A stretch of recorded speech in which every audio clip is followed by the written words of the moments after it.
All right, what's going on, my peoples? It's your boy Kenny, man. I'm back one time for your mind. Welcome to the OBF family channel, people. Welcome to OBF News. People, let's get it in, man. Let's get it in, man. Boy, Florida, boy. Listen, all I'm gonna say is about that. I would never move to Florida. Won't happen, can't happen. And two shit changed down there. I can't move to Florida, people. Florida lost their goddamn mind, people. The Republicans, governor, and the Republicans in the House, Senate, and them motherfuckers has lost their entire mind, people. These people gone. They ain't rap tube type people. I'm just trying to tell everybody, these people gone. These people that lost their goddamn mind. They gone, people. They gone. Now, mind you, there was no such thing of critical race theory was being taught in school. There was no such thing of the school system was trying to push the gay agenda on children. They just was letting people be free. Let the kids be who the fuck they want to be. Okay? You got teachers and shit in there molesting children. I don't see them passing bills and policies and shit for teachers that's in there molesting them children, of them getting real serious time. I don't see the Republicans doing that. But anyway,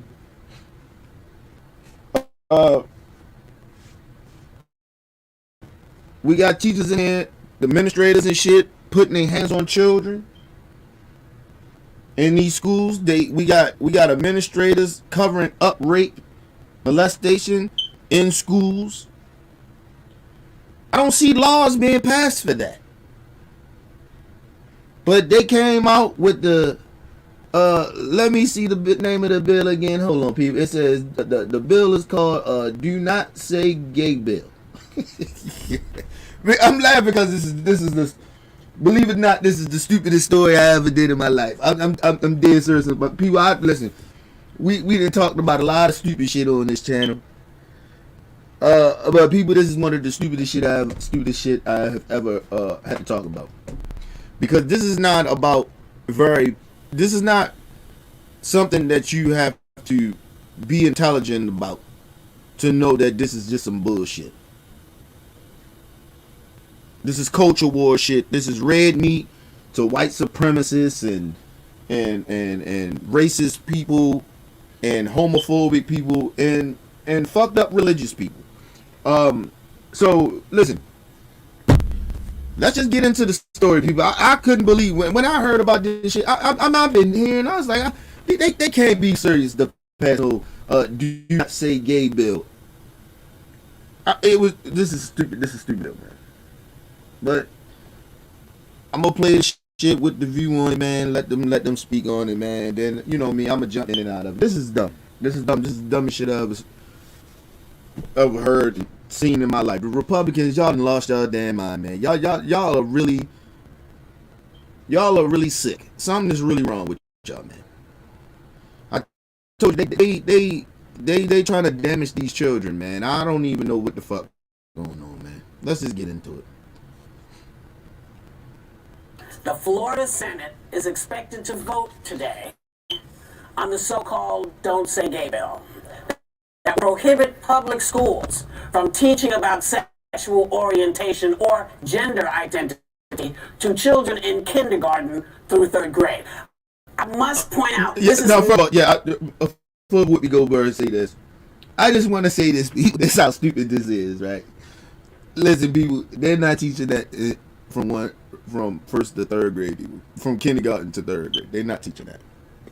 Okay? They're not teaching that.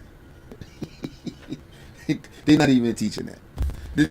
This is the same bullshit I was trying to explain to people about critical race theory when they talk about, no critical race theory in school. They not teaching critical race theory. But like I told you, The agenda is not about critical race theory because critical race theory is not being taught. That's not what that was. That's not why they wanted to pass that bill. That's not why these people and these dumb parents was acting the fool.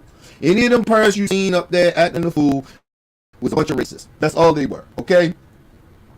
The whole point is that they do not like that their children, that the schools are teaching their children to treat other children as equal.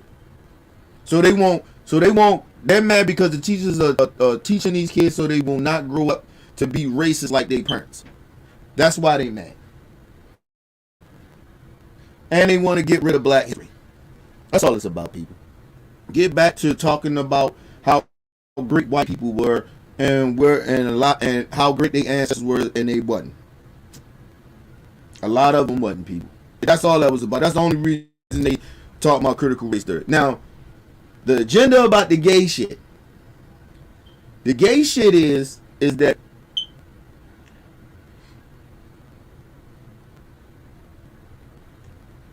the gay shit is tricky, but it's not, right? Because it doesn't matter how much. It's almost like, think about this, right? Because like I said, it's a behavior to me, and I think it's a choice that gay people make. Some people say they felt this way, they was born this way. Hey, I ain't no science to back that up. But I take your word for it. If you felt that way at 5 or 6, hey, whatever. You felt different. Whatever. I'm not knocking you. I don't really give a fuck if you felt that you was born gay or you chose to be gay. I don't give a fuck. I don't really care. Okay? Now, listen. People, and I told the gay people this. I told y'all they was going to come for y'all, but y'all didn't want to listen. But anyway, the reason they going at the gay people is because they passed this dumbass law, is because their kids, they feel like if their kids hang around gay people, they will wind up being gay. Right? They feel, a lot of these homophobic people feel like gay just rub off on you. You know what I'm saying? You get what I mean? Like, that's how they feel about the gay, you know, the gay people and shit. I don't, but I'm just saying. But like I said, it's a like I said, for women it's different for me because I think women is just curious type of people anyway, species anyway. They can go and have sex with a woman and then go back and be straight. You get what I mean? Or they could be bi, right? Like, and believe it or not, it's acceptable for women. Like, men don't look at that as harshly, right? But a gay dude is different for guys. Like, if you're a heterosexual man, you're a guy say, oh, yeah, I had sex with a dude, but I like women. Well, dude, you just gay. I mean, you can call yourself bi, that's fine, but you're still part of that gay alphabet community, to me. Okay? It's just a little different. Men and women get treated differently in certain circumstances, right? But like I said, but I still, to the point, I wouldn't treat the person, the guy differently. Like, you know, he has sex with a dude. That's him. That's his life.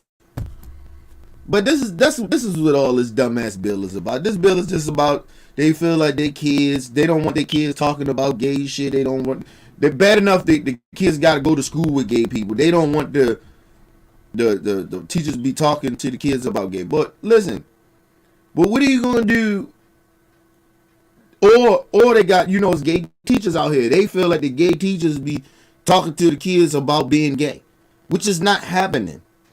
It is so inappropriate. That's why when them teachers be fucking with them kids and shit, how disgusting that shit is. Because when you send your kid off to school, you put your trust into these teachers. They're like their second parents. You get what I'm saying? And for people, you know, to be sitting here molesting these children and shit, having sexual intercourse with these children is just ridiculous. Especially the men.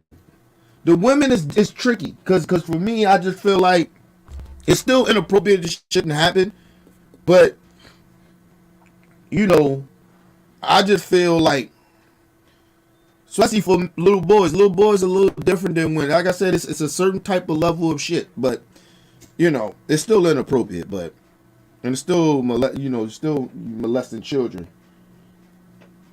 What is that? Oh, okay. But anyway, let's get into this, people. This is not happening. It has never been happening in the school system, and yet here we have yet another thing for kids to worry about. So this has led to protests, to walkouts, and a tearful plea from Florida's first openly gay state senator, Shervin Jones. Take a look. After taking 30 years of just wanting to make him and my mom proud, and just coming out. Hold on, brother. Why you gotta put the black brother up there, the black gay brother? See, this is what I be talking about. You goddamn bonanza ass black people, man. Listen, man. I ain't got nothing against the gay community, man, the alphabet community, man. Listen, man. Look, brother, you black first. You gay second, son. You gay second, son. You wasn't born gay, you was born black first. Okay? You didn't even know you was gay when you was born. Okay? You didn't know you was gonna wind up being gay. You had no motherfucking choice. I mean, you had no idea. You was black though. You knew your ass was black. Ain't nobody coming out the womb and be like, oh, he gay. No, but the first thing you do see is he came, the motherfucker come out the womb. Oh, he black. He dark skinned. He light skinned. He brown skinned. Come on, brother. You crying and shit. Listen, I'm not saying the brother don't stick up for black issues. I'm not saying that. But come on, man. And them crying and shit. Stop crying. Fuck are you crying about? These motherfuckers don't like you. They don't like you probably because you black. Mainly because you black. But he up there crying. Because, listen, man. Let's just move on, man. Let me move on. Go ahead, brother. Go ahead. I ain't even going to try to flip out on the brother, but go ahead, brother. It's all bullshit. Crying and shit. And who I am. And so when I see these kids, I don't think y'all understand how much courage it takes for these children to show up every day. So, is this listen, and let me just explain something to people. Okay? As a black heterosexual person, right? As a man, I don't know how it feels to be gay. I have similar feelings on how they may feel, how they be mistreated. But I don't know how it feels to be gay because I'm not gay. So, for me, I can just tell you experiences of people that I know that's gay that talk to me about coming out being gay. I had a homeboy that came out, told me that he didn't know how I would take it if, because he was gay, he waited like almost 15, 20 years to tell me or some shit like that. Believe it or not, I've been new, but it wasn't my responsibility to push up on him to tell him come out and, tell me he gay. Whenever he was ready. Because I don't care. Because it doesn't change anything. He's still my boy. He still look out for me. I still look out for him. He's still my dude. He never tried to hit on me. So listen, I couldn't tell you how it feel to be gay. I don't know. I don't know the emotions. I don't know how it feel to come out. Like how hard for these, these children and these gay people to come out. I think that the kids that's gay that come out early, they got it's a lot of courage with that. But it's the older gay people that put that shit in motion for them to feel comfortable of coming out as early as they do. You know what I mean? So, listen, man. Like I said, gay is not a religion. It's being gay is not a religion. It's not a race. Right? For me, and it's no disrespect to the alphabet community, right? For me, it's a choice that they make of who they attracted to, or you know what I'm saying, or who they want to have sex to, or how they want to identify as a woman or man. You know what I mean? It's their choice to do that. But that's why I always tell the gay community, do not try to compare your lifestyles and shit that you make in your life, or who you attracted to, or who you have sex to, compared to black people's struggle. That's my only problem with gay folks. Don't do that. We are not the same. You may have some black gay people, but those motherfuckers feel more comfortable over there than they feel black. And that's just a fact. I ain't saying all of them, but a lot of them. So, you know, but other than that, man, leave the gay people alone, man. Leave the alphabet people alone, man. They ain't bothering nobody. Shaming kids for being who they are and punishing teachers who actually want to help them? I mean, I'm not sure what the point of this considering is. it's kindergarten. Oh, look, and you got to think about this. You got to think about this too as well. What if the teacher's gay, and the kid is stressful? The kid got a good relationship with the teacher. Feel like she could talk to the teacher about anything, and feel like can't talk to the parents because the parent anti-gay. You know what I mean? I mean, what do you want the teacher to do? As a decent human being, you gonna want to reach to that kid, even if the teacher ain't gay. But at least if the teacher is gay, she got the experience to give information and tactics to show the gay kid how you may gotta open yourself up to your parents, or how you maybe have to feel, and all those things. That gay teacher can teach that kid how to build their confidence. Not as a heterosexual person, I can tell you be who you want to be, but I couldn't tell you the feeling, I couldn't tell you the experience of that, but a gay person could. So it's just I don't even think a lot of times these Republicans even think about shit like that, because they only give a fuck about their own personal beliefs or ideology. They're not thinking about these children. They're not really truly thinking about others. They're only thinking about themselves. This is once again, the Republicans. Your solution is, let's not talk about it. You're doing more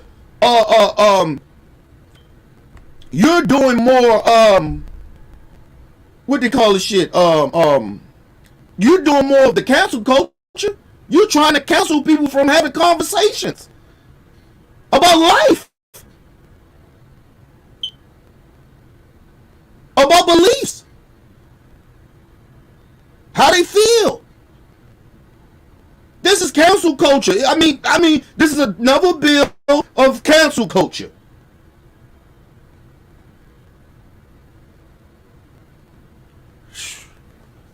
And it's crazy because I'm like this, yo. Listen, if you feel this way, send your kid to a religious school.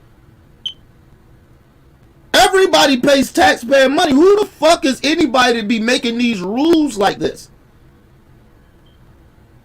Everybody pays taxpayer. People that are gay, parents that got gay kids, pay taxpayer money for these kids to go to these schools. I don't get how they get to make these type of decisions.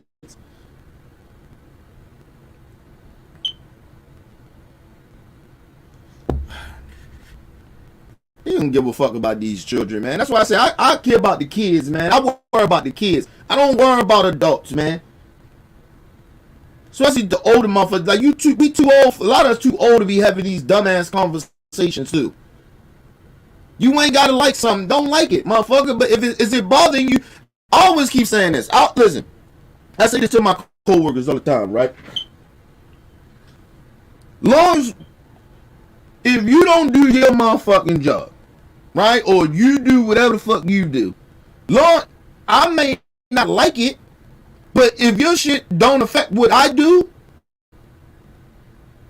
I don't give a fuck what you do. Cause your shit don't fuck with my shit. Your shit don't hurt nothing of mine. It don't stop me from doing my job. And this is the same thing with religious people. You religious, do you? Nobody give a fuck. You just mad because everybody don't want to believe in that shit. That's your own personal decision. That's your own personal belief. Kudos, do you?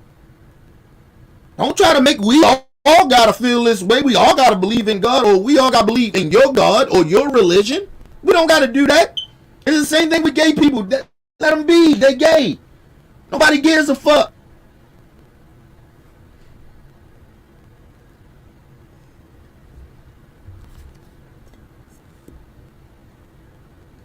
I told you the Republicans, they worry about the stupidest shit. They worry about the wrong shit, and it ain't solving anything.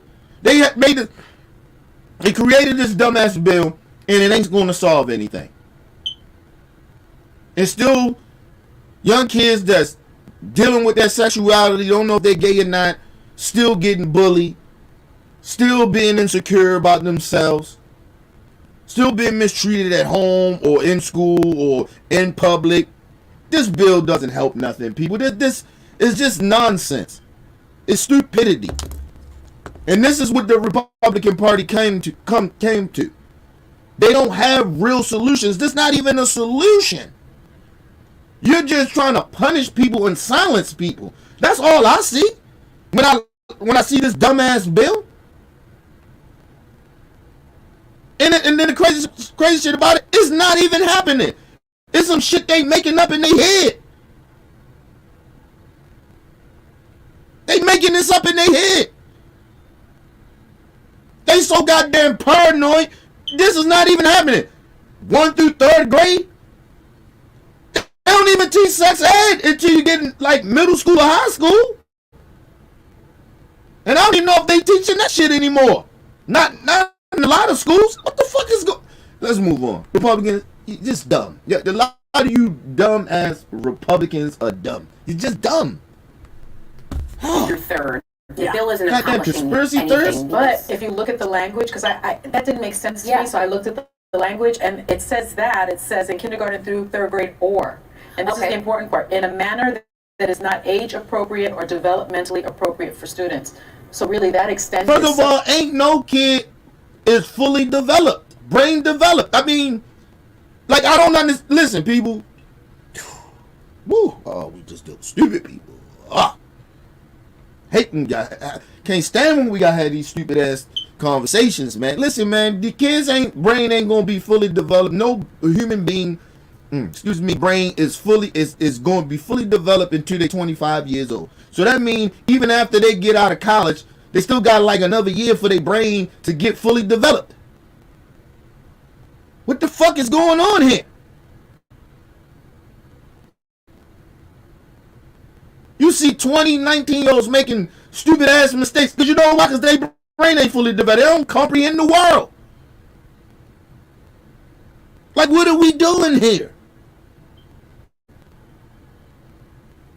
What the fuck are we doing? Yo, I don't even understand why we got to talk about this. But like I said, this is probably the stupidest shit I ever had to talk about. Just dumb. Just dumbness. We just got a lot of dumbass people in this country. We just stupid motherfuckers. Or age appropriate. Ain't no such. Listen, people. Listen, people. It's not a good age either way as a parent to talk to your kids about sex. It's the most weirdest shit ever. Any parent will tell you that. Real serious parents will tell you that. It's the weirdest shit to have that with your kid. Like, come on, man.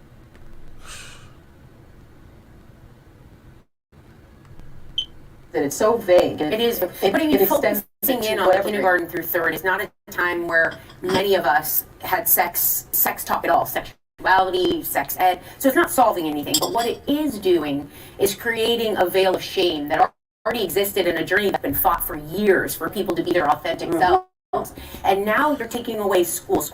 Teachers are first responders for kids. Yeah. They're first responders for anything going on, whether it's abuse at home. No. See, listen, sir. If you ask Republicans around the country, a lot of the stupid ones, right? If you ask them, The schools are hurting the children because they're teaching them critical race theory. They're teaching them about Martin Luther King and slavery. That's hurting the kids, especially the white ones. Yo, we live in we live in stupid land, people. This is stupid land. This ain't even America no more. This is stupid land. We live in stupid land. This is dumb shit. I swear to God, this country is going to hell. Like, come on, man. This shit don't even make no sense. How can you feel American right now? Like, seriously, how can you love America when we doing stupid shit like this?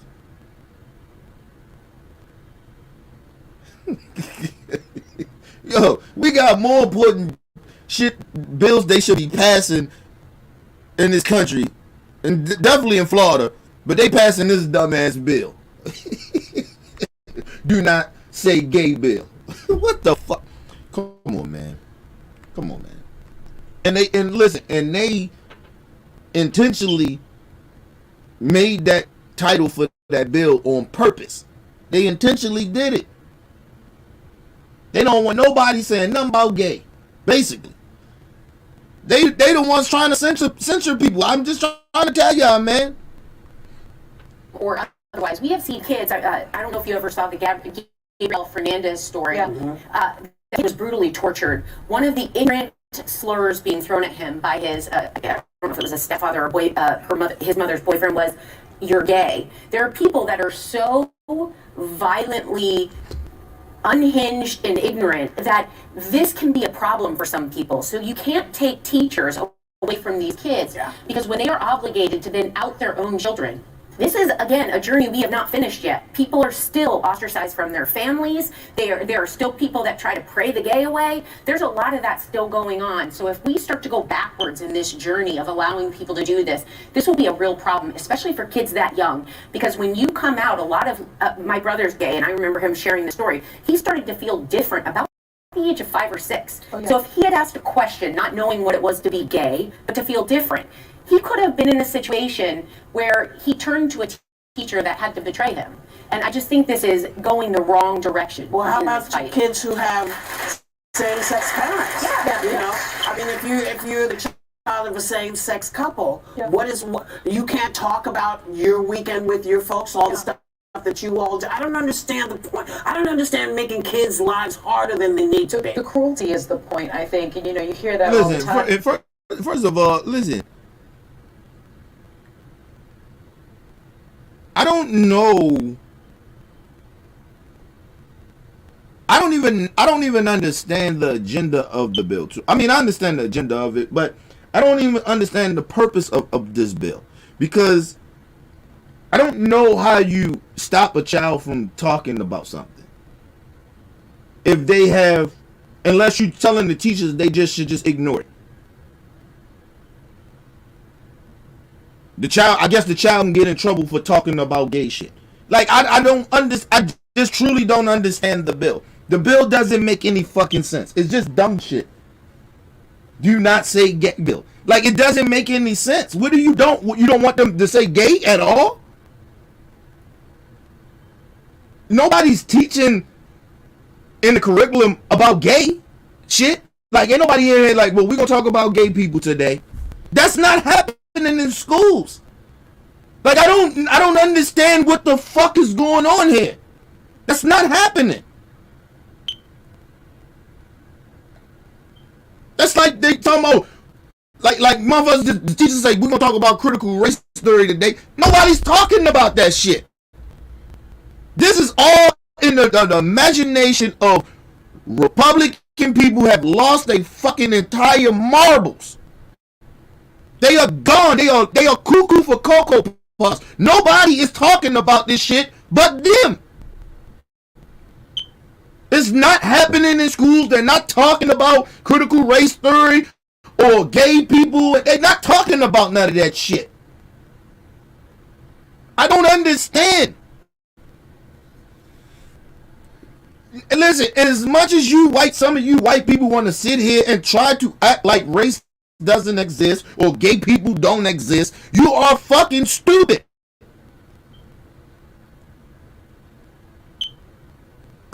time you see a black person, you see black. So how you just gonna say we shouldn't talk about black issues? We shouldn't talk about racism. Why can't we? Because like I said, if the shoes on the other foot and black people was the ones that oppressed white people and created a system for hundreds of years to discriminate against white people will want to talk about this shit all the time. How bad black people ancestors did to them, or some black people are being racist to them. But since it's their race, they don't want to talk about it. Listen, it's understandable to a certain extent because you feel guilty or you're just a hateful bastard. But just because you don't want to talk about it, you want to act like it's not there, or these situations are not there, or the gay people ain't there, doesn't mean we gonna go away. We gonna stop talking about it. We gonna keep talking about it. Listen, people, a lot of times these kids, because we got the internet, these kids know more about shit from the internet than they learn from school. Or they even learn from home, from their own parents.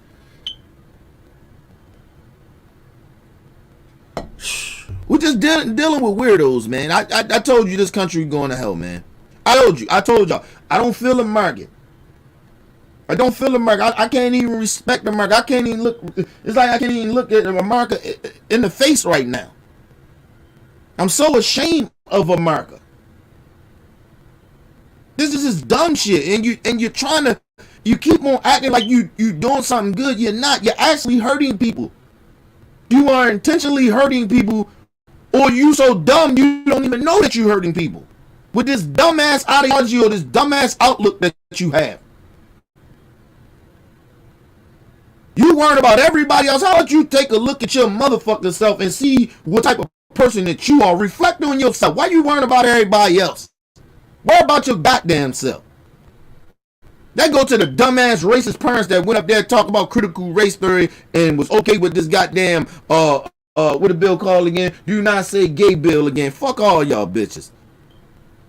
All the time, and it's to shame families. It's to shame children, and we could see this coming, I think. When you start banning books, when you start banning history in the classroom, what is the next step? It's banning discussions about sexual orientation and gender identity.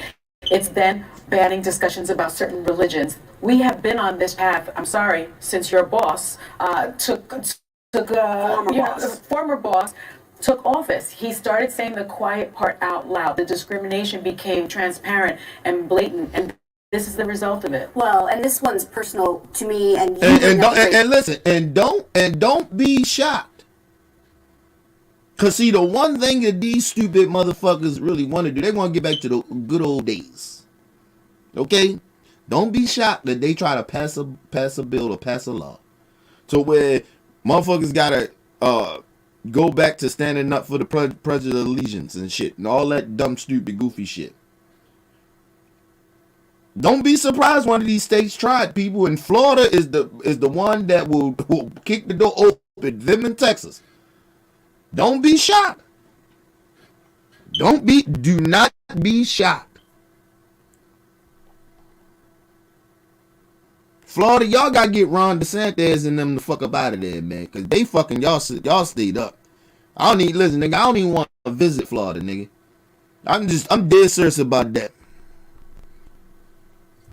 A great point. Because of my former boss, I have a 14-year-old son who is gay, recently came out as gay, which I have his permission to talk about this, by the way, and he didn't want to tell his friends where I worked. Yep. He was like, he was ashamed of where I worked, rightfully so. No, first of all, he was ashamed of you.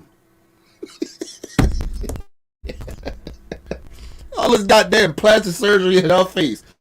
She worked for Trump and them. That's basically what she's saying. He was ashamed of you for working for a racist.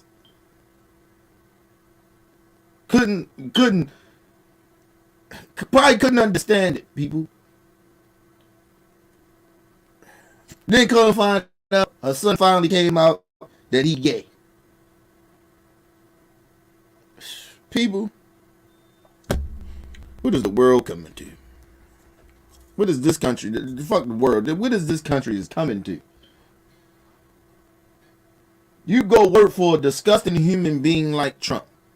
First of all, even if your son wasn't gay, he was probably ashamed of you because you are his mom going to work for a sexist. How is that some type of somebody you go work for some type of somebody like the president of the United States? Wasn't my president, but he was the president. Listen, and he shouldn't have been yours. Listen, but how's he a role model for your own kid? You go work for a dude that's a bad role model. How he treat women. So how do you sit down with your son? If your son wanted to act like Trump and be disrespectful to women and sexually assault women, allegedly, right? Sorry, I'm not sure. How do you tell your son, hey, you shouldn't be treating women like that when you go work for a man that treat women the way he do? It's sad, man. It's sad. The lack of morals that these people have is mind-boggling for me. And mind you, people, we're not talking about children here. We're not talking about people in their 20s and shit, man. We're talking about grown-ass people. People in their late 30s, 40s, 50s. Just lowering their morals for a position or some power or a bag. Just disgusting. It ain't enough money in the world for me to lower my motherfucking standards, my morals, people. I don't even know how that feels to be one even think about doing that shit. I would feel more horrible doing that than me not getting that position because I wouldn't sell out. Like, you get what I mean? Or a motherfucker not gonna give me that position because I won't do that. Like, I would feel bad. I would feel even more bad of doing that and selling myself out for something like that to get to that position. Then a motherfucker won't give it to me because I won't kiss their ass or sell my soul to them or lower my morals. It's sad, man. We dealing with fuck people. But also, the fact that now there's this "Don't Say Gay" even slogan out there, it's making children feel different. Yeah. And there's a problem, or it's creating a problem. I don't think there is. Well, to be clear, that saying is coming from critics of the bill. Okay, so if it's perpetuating a problem, we've got to be honest about where that comes. That's people pushing back on But the it's bill. still out there. Yes, Don't say it gay. is. Don't say, and I just, Well, that's hate I mean that. that's the outcome of it. Right. You know, that's really the outcome, and you know, life's too short for us to do this to the kids. I'm sorry, it's too short to do it to anybody. I was getting ready to say that, Whoopi Goldberg. Life too goddamn short, people, for us to even be out here.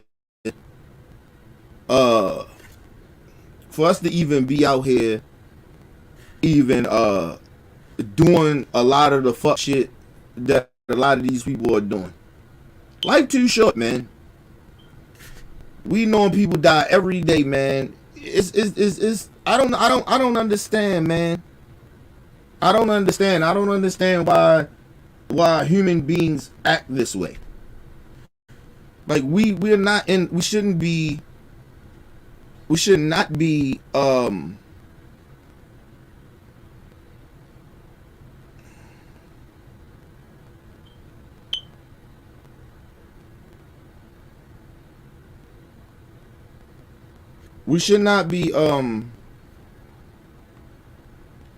I got two stories, people. We should not be treating one another this way. We should not be doing this shit. And then definitely to the children. They the future. We want them to grow to be better than us. To where it is possible to some of the stupid, even some of the white people that want to say that we all one, I don't see color shit. Even though we know you genuinely don't mean that, but we want to get these children to get to that point where they ain't gotta deal with the dumb shit, the racism, the discrimination, and all the other fuck shit. We don't gotta deal with none of that. I mean, the kids don't have to deal with none of that. They kids don't have, they kids and their kids don't have to deal with that shit. So, you know, I just don't understand why we do this shit to our children. I don't know why we do it to one another. It's a waste of time. It doesn't help nobody. We're just being cruel to each other. And mind you, some of these people be out here talking about they the child of God. They serve God, and they out here discriminating and passing horrible laws and bills and mistreating people because they're different. They don't look at the world like you look at it.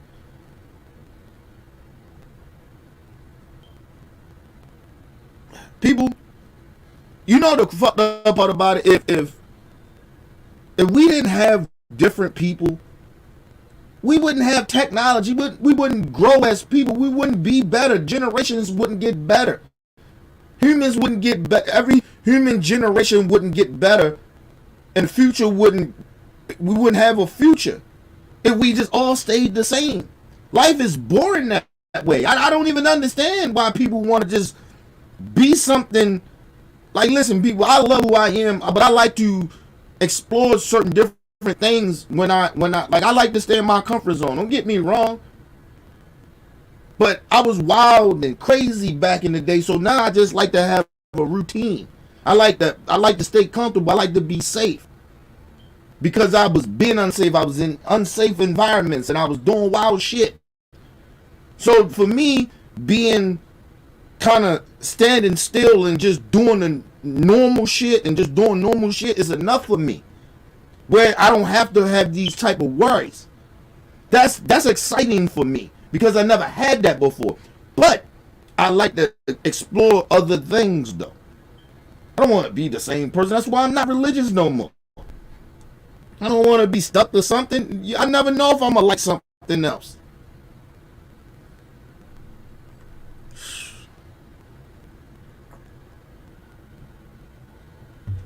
That's why I love the youth. I love that they experiment.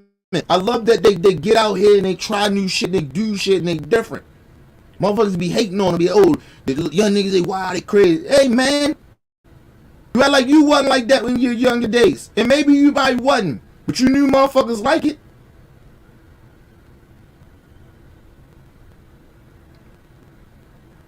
First of all, you too goddamn grown to be caring about what kids like to entertain themselves with. That type of entertainment. That's why you had your generation of music, movies, and, you know, the time at the time. You know what I mean? We had our time. Like, let the motherfucking kids be free. Let them be free. Fuck, man. I get tired of this shit. Just sick of people just messing with other people because they can. I don't like what they doing. Bitch, we don't like a lot of shit that you do. Told you, man, we had some fucked up times. Man, these people crazy, man. These people crazy. Anyway, people, we're gonna go to a quick commercial break, and we're gonna come back and we're gonna talk about a couple of these cops out here doing the most horrible shit, not finding guilty on a lot of shit. I mean, abusing black people. I mean, it's just, the same old. I talk about this shit because I don't want to normalize it. It's not this shit ain't normal, man. Anyway, we'll be right back, people. Hey guys, it's Shay, member of OBF The Squad. I've been kicking it out here for over 6 years, which means I'm not new to this shit. I'm straight up true to it. I believe in the intent, the mission of this channel, which is to uplift, to inspire, and to educate. Here at OBF, we talk about everything. We cover the latest and greatest. You're going to get our opinions. We definitely cover the facts. You're going to get it 100% raw, uncut, and straight up real. So come on over to OBF and come kick it with your girl. Holla! I said, hey, yo, it's your boy Weezy, straight out there, L. Opinion but facts. Hottest show on the internet. We talk about everything from religion, politics, race. It doesn't matter. We're not running for any topic. So if you want to be in the building, come and join the discussion. Shout out to my boy Kenny from starting this platform. And I'm thankful just to be a part of it. So when you come in the building, keep it funky like gym shoes. So we keeps it popping like Orville Redenbach. How about that? And those are the facts. One time. This your man LT, member of OBF The Real. Subscribe to the channel where we talk about sports, politics, issues, race, whatever you like positive. Subscribe to my brother Kenny channel, Opinion But Facts, where we keep it real. OBF for life. I'll be back from commercial break, people. Let's get back into this. So we got, you know, I told y'all I don't really like to talk about these motherfucking type of stories, but they need to be talked about, people. And so we got a brother that was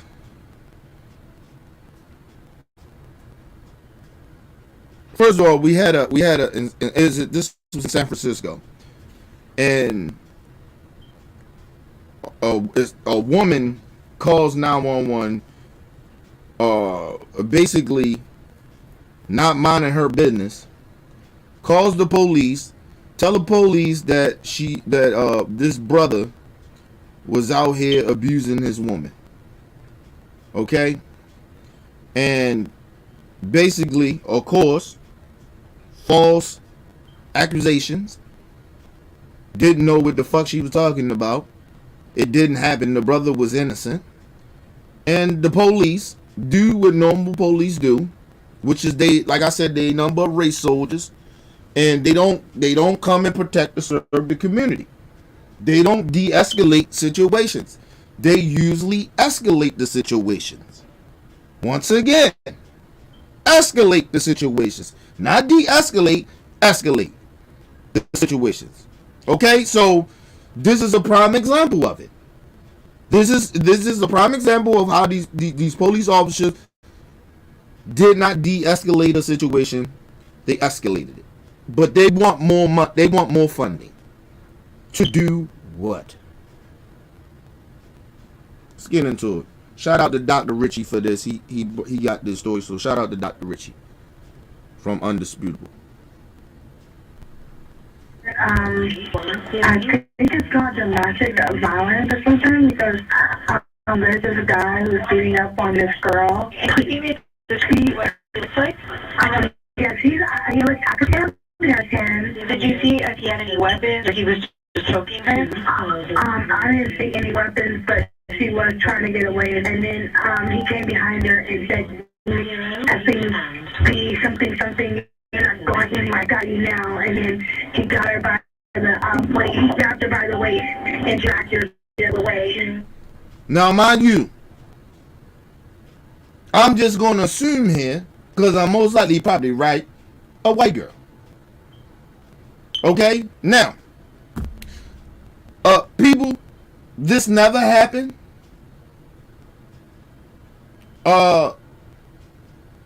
This basically never happened. This lady made this shit up. And I'm going to continue to keep saying this. When people intentionally call the police and put out false statements, because that's basically what this is. False claims. Right? But you can't even really truly blame the people that call sometimes, because the police should know how to conduct themselves. But they don't. So, listen, even though this woman got this situation totally wrong, she maybe intentionally said this to get the police to do something to this black brother, or she just truly misjudged the situation. I guess she didn't see what she seen what she wanted to see, or whatever, right? She made a mistake. But at the end of the day, it doesn't matter, because the cops is the cops. They the police. They law enforcement. They supposed to know how to conduct themselves and de-escalate a situation. Not escalate. I'm gonna continue to keep saying this about the police. Anytime I see shit like this is what I'm going to continue to go to. Because you can't say you scared of the individual. You intentionally went to the situation and escalated it. Not de-escalated it, escalated the situation. Let's move on. This is and she did the 911 call. This is what the punk ass police do. This is what they do. They don't know how to conduct themselves other than acting like thugs and criminals that they are. They are a gang. And I'm going to continue to say that they are a gang with badges and guns and the law and the law behind them. That's why they keep conducting themselves keep conducting themselves in these type of situations, assaulting and abusing citizens, mainly black people. Because it ain't no consequences for their action. This is a prime example of it. Let's move on. Over here. Over here. Hey, relax. Just all. Hey, let's go.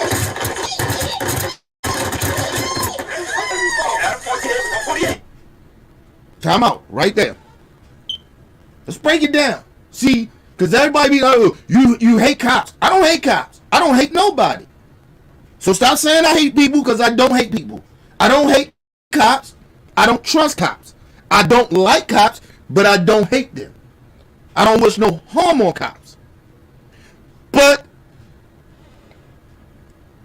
let's go from the beginning of with this how this cop came up to the situation. You get the dispatch get a call. The lady said this such was supposed to happen. The man was threatening the woman and grabbing her wrong, whatever, right? You know all this because the dispatcher told you this as the police.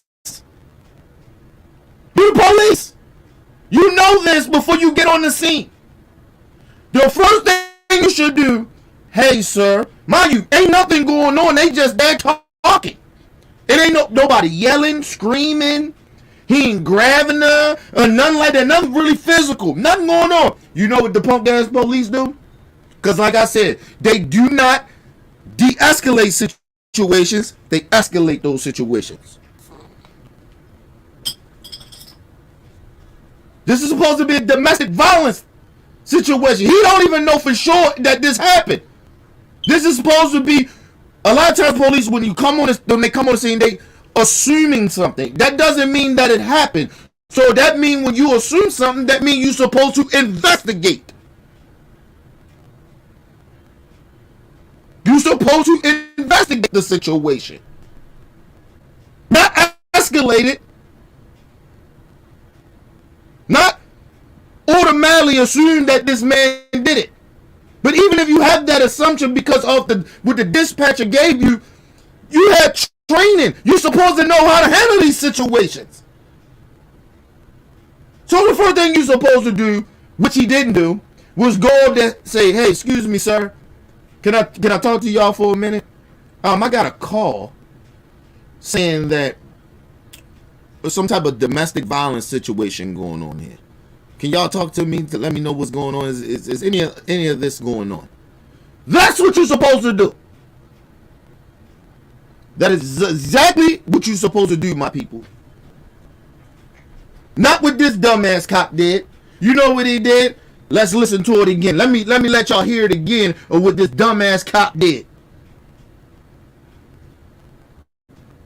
Back a little bit. Okay. Come over here. Over here. Hey, relax. Just all. Hey, let's go. Mind you, he didn't do nothing of what I just said. He escalated. He didn't. What I said was to de-escalate the situation. Because you don't know if this man got a gun or not.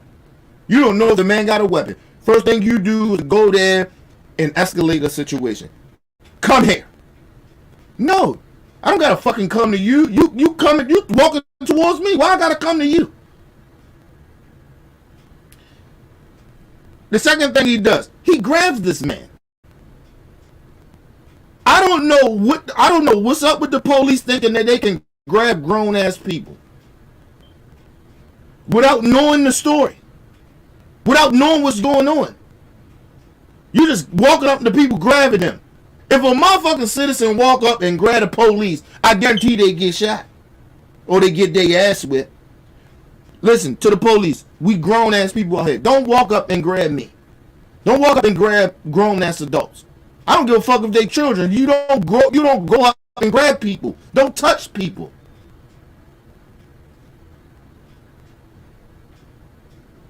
Then you're gonna say get against the wall. You didn't even ask what was going on. You didn't even know. You assuming. You going to a situation where you don't know, and you are assuming because of what the dispatcher sent to you. You don't even see no domestic violence. You automatically assume that happened.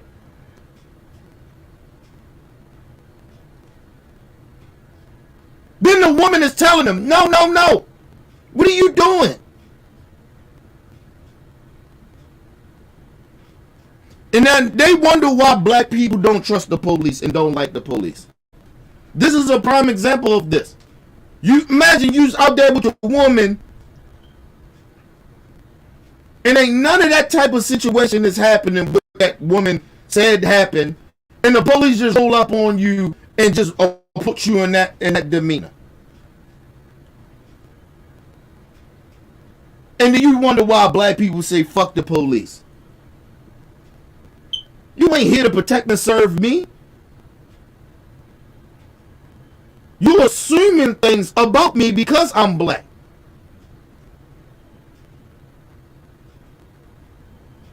That's the only thing I would go to in my mind if something like this happened. Because you ain't even explaining why you approaching me. You come here. Then you ain't even give me a chance to come. You tell me to relax, and then you grab me. What? What you mean? And I think he was probably talking to a woman, telling her to relax. Because he already being straight to the brother. Come here, get against the wall. What? Anyway, listen, because the story get deeper, people. It get deeper. Because, like I told you, with the dispatcher, with that woman called the dispatcher and said 911 and said it didn't even exist. It never happened. Nothing what the woman said even happened. Let's move on. Go back just a little bit.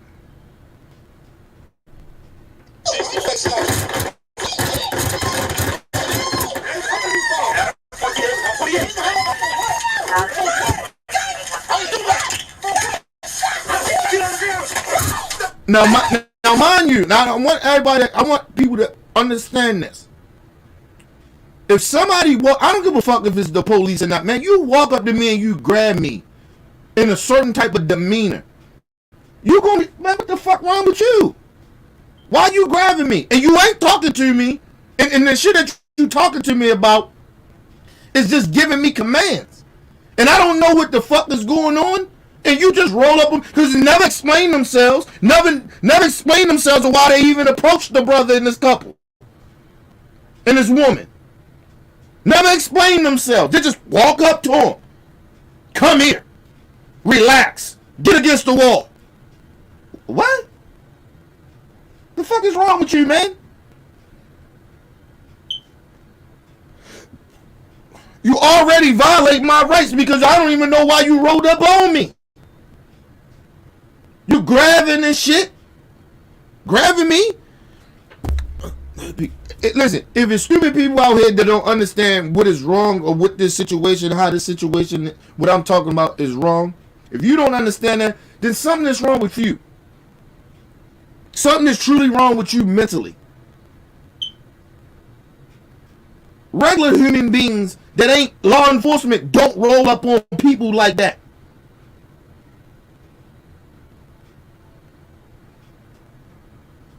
Even if, like, a lot of times you see some domestic violence shit happening that people argue, you be like, hey, hey, brother, or hey, Hey, sir. Hey, man. Y'all in the store, man. Come on, man. Y'all yelling and screaming. Come on, brother. Calm down. That's how that goes. You don't automatically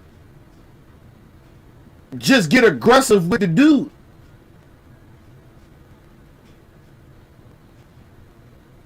Because, number one, it's really none of your business. But at the same time, you see a situation escalating.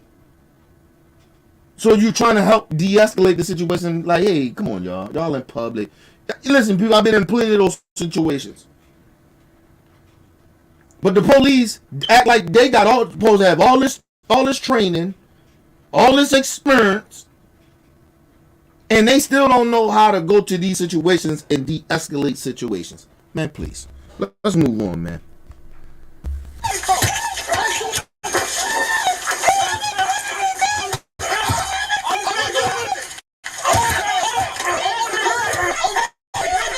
Now, mind you, he's not fighting them. He haven't thrown a punch. He haven't kicked them, spit on them, or nothing. The cop automatically pulled out the baton and started beating him. I can't make this shit up, man. I can't make this up.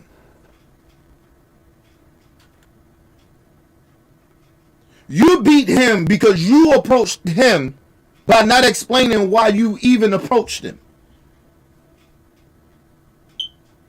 You automatically think somebody's supposed to submit to you because of what? You the police?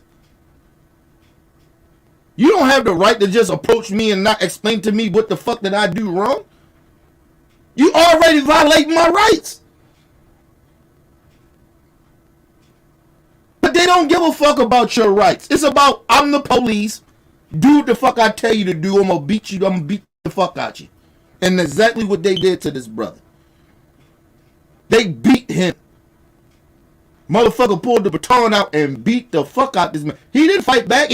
That was me. I'd have fought back. Soon you hit me, I'm fighting now. Now you got a reason to whip my ass. You hit me, and I haven't swung on you or nothing like that, and you hit me, we fighting. Now you got a reason to shoot me or kill me or beat me. Beat me down. You and your partners. You and your clan buddies. We're fighting. I don't know how you people don't understand that. I wouldn't let no regular person roll up on me like that and beat me up like that. Why the fuck I would allow the police to do that? When I pay them to protect and serve me. Yeah, all right. Yeah, you gonna have to beat me to death or kill me, you gonna shoot me to death.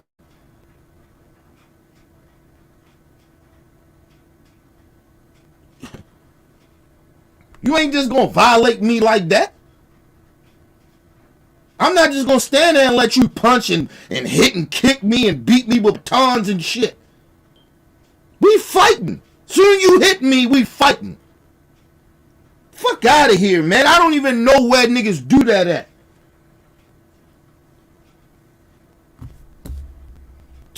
He beating the fuck out this dude. I'm trying to tell y'all, man. He beating the shit out this brother.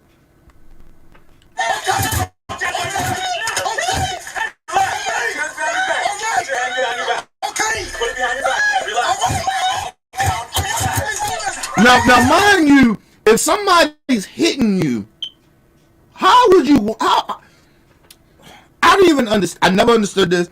If somebody's punching you and hitting you, how do you willing to just go ahead and put your arms behind your back? You gonna try to protect yourself because you're getting hit. That's why I said, if you hit me, I'm hitting you the fuck back. Because that's going to be my reaction. I'm going to try to defend the shots, but then after that you hit me, I'm swinging back. Now you got a right to fight me now. Now you got a right to hit me. You started it, now I'm going to try to end it. That's just human reaction in nature. But when it comes to the police, they think they can just whip your ass and tell you, put your hands, keep hitting you and beating you, and then at the same time give you command. Put your hands behind your back. You hitting me. You fucking hitting me with batons and punching and kicking me. My reaction ain't to submit and throw my hands behind my back while you hitting on me.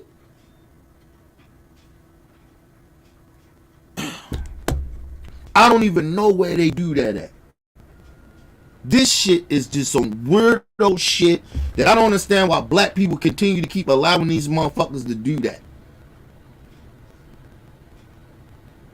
Man, whatever, man. Hit me and see what happened. We fighting. I'm sorry. We fighting.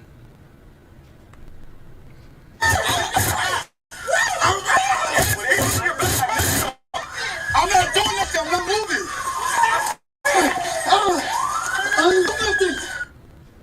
And mind you, they pushing down on his neck, and they three of them on him, and they still acting like he resisting. Dude, you putting pressure on me, on my body. He said, I'm not moving. What are you doing? Mind you, they beat this man for nothing. I just want y'all to understand it so people can be like, oh my God, he must have did something. No, he didn't. He didn't do nothing. He didn't do nothing to start this situation. Nothing. He didn't say nothing to the police. They straight rolled up on him. Told him to come in. Told the woman to calm down. I guess he was talking to the woman. And then grabbed him. And then told him to get against the wall. Because they got a call saying that he was the suspect of beating this woman. Which didn't even happen. He never asked what was going on. He assumed, judged, and violated this brother. That's basically what happened. And that's usually what these police officers do. They do not de-escalate situations. They escalate it. Just like I told y'all, they don't prevent crime. They come after the crime is over.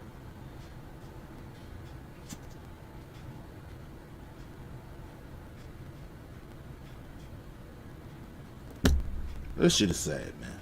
But like I said, it get deeper. He did not do anything.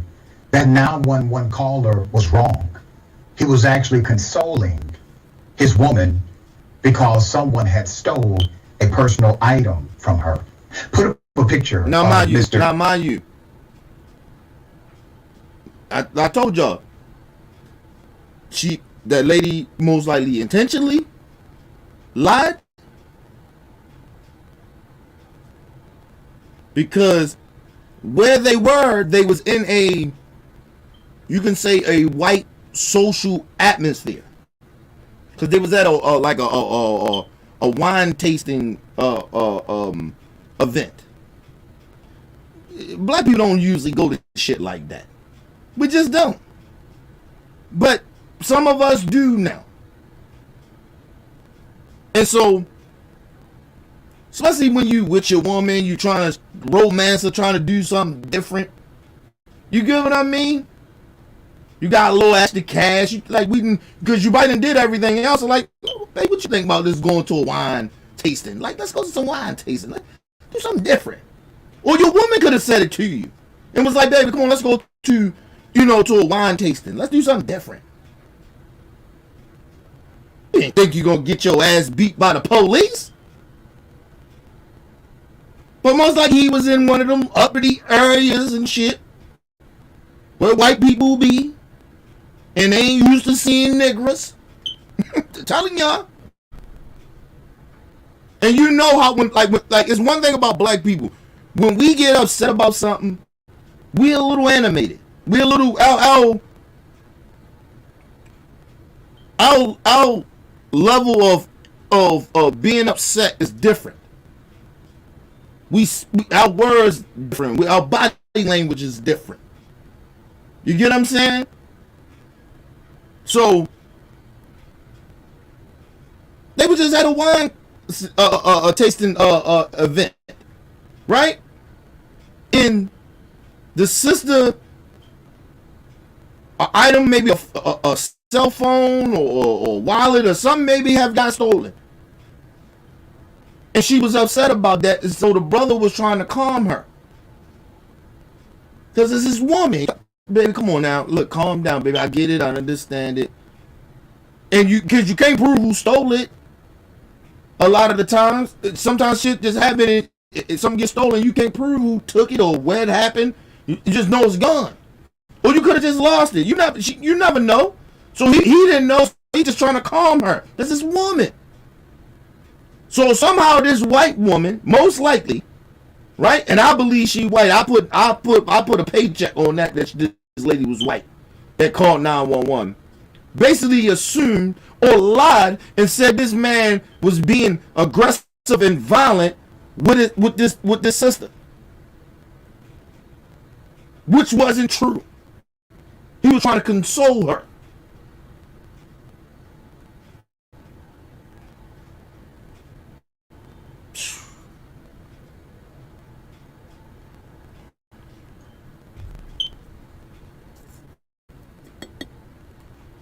So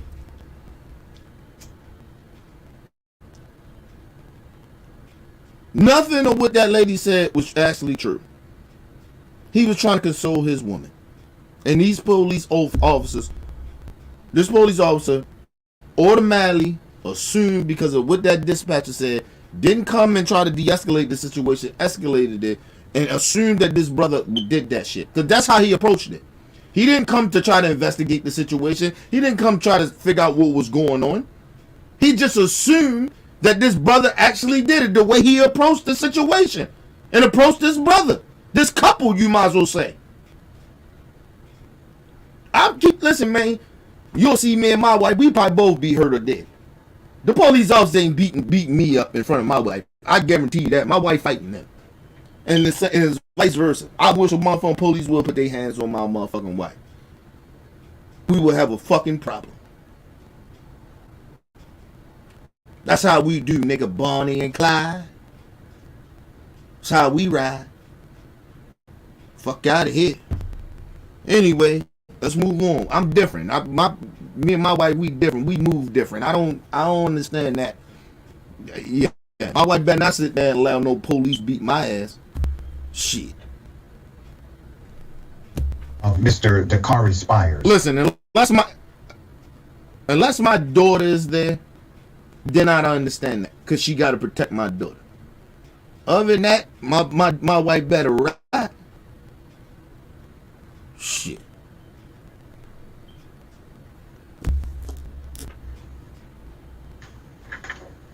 Let's keep that picture up.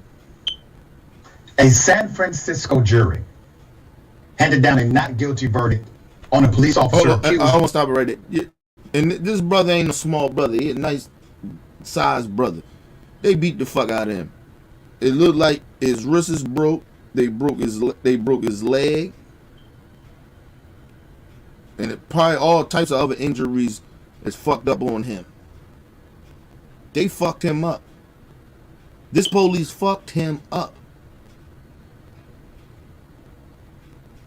And I'm looking in the brother's eyes, looking at his face expression, his demeanor. He looked humiliated, defeated. That's why I said, you gonna whip my ass. At least I got some. At least I fucked you up too. I'm fighting you back.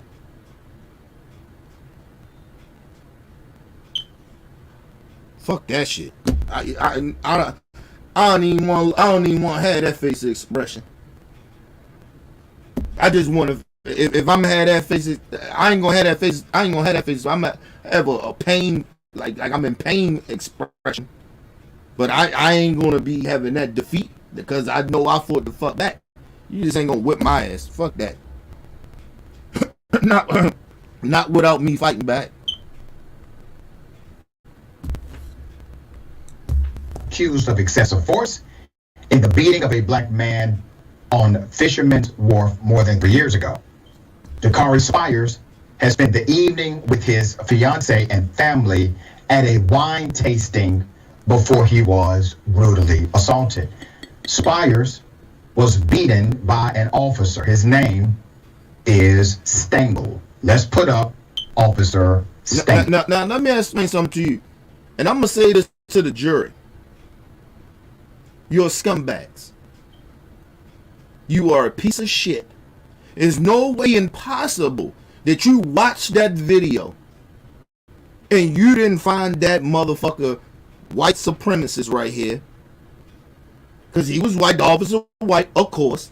Beat the fuck out of this man for nothing. Even if you said the dispatcher gave them, the person that left, the person that called 911 made a mistake, and the dispatcher gave them all that information. The way the police officer handled the situation, you already know what his intentions is. So the way he approached it, he didn't have to approach that situation like that. It probably wouldn't even. It probably wouldn't have been a struggle. Wouldn't have been a fight. Nobody would have got arrested. It would have been no court, no lawsuit, nothing. It just would have been a conversation, sir. That did not. Sir, that's not happening. You can ask her. Ain't nothing happening like that. You can talk to us. I'd have told him that you can talk to me and my wife separately. So she won't feel intimidated. You think I'm intimidating her? I'll let her speak. My wife speak for herself. Like this situation could have went so much better than what the fuck it did. So for these jurors to find this dude not guilty, shame on you. And I hope you motherfuckers can't sleep. I hope you can't sleep at night, allowing this motherfucking assaulter out on the street free.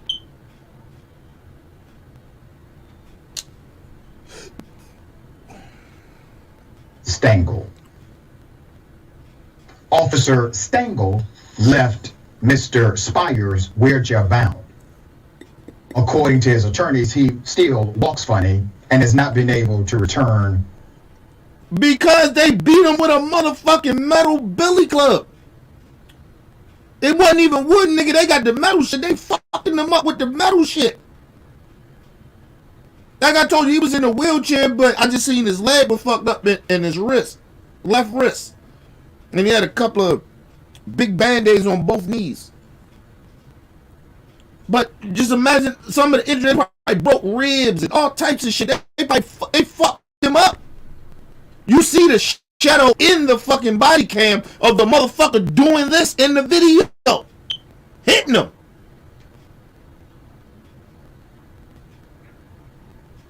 And they like, oh, he walked funny. Of course he would. It's like getting in a car accident. A motherfucker beat you. Come on, man. Let's move on, man. To work as a delivery driver. Brother, can't the even go cop back to is work. Terrence Stengel. Okay? When Stengel and his partner responded to the domestic violence call, which was the 911 call, they encountered the car Spires with his girlfriend. Within seconds of arriving on the scene, Spires was on the ground, Stengel delivering at least 7 blows with his metal baton. Remember, Mr. Spires was not guilty of any assault. He committed no assault whatsoever. That cop was found not guilty on 3 counts of brutality, and a mistrial was declared on the 4th count, which means the jury was deadlocked. Stengel faced 4 felony charges. Battery. Time out. I don't even know. Let's hear the charges that he had. And like I said, let's just hear the charges. With serious bodily injury, assault with a deadly weapon, assault with force likely to cause great bodily injury, and assault under the color of authority. The prosecution and defense will return to the court Tuesday to resolve the count of assault under color of authority. Some jurisdictions call it color of law. Prosecution or prosecutors can refile the charges, or they can choose to drop them. All right? While felony assault charges are not. Now, mind you, if you're a juror, how are you deadlock on any of those charges? And like I said, and sometimes you gotta blame the prosecution as well, because they be coming up with these weird ass charges, and some charges when you sit that, you explain that shit to a juror, they like, Well, that don't kind of fit. And the prosecution actually does that for the police to make it hard for the jury to make a decision on some of these charges, because some of that shit didn't even make any sense.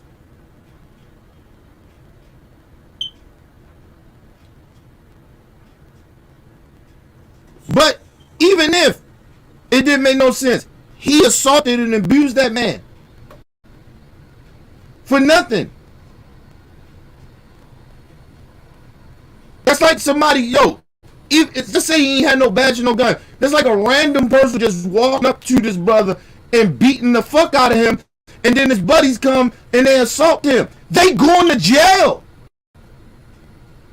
They going to be found guilty. That's exactly what the police did.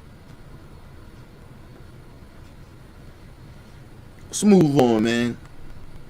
Charges are not unusual against civilians. The case against Stengel was momentous for several reasons. It appears to be the first case against an on-duty San Francisco police officer for excessive force, the first. And for many police accountability advocates, the prosecution stands as test for the DA. The campaign pledged to be tougher on cops in cases like this, brutality. First of all, how you gonna be tough on the cops when the jury is sitting there letting them get off? When it's on video, you see the video. I don't care about the past. You see the video.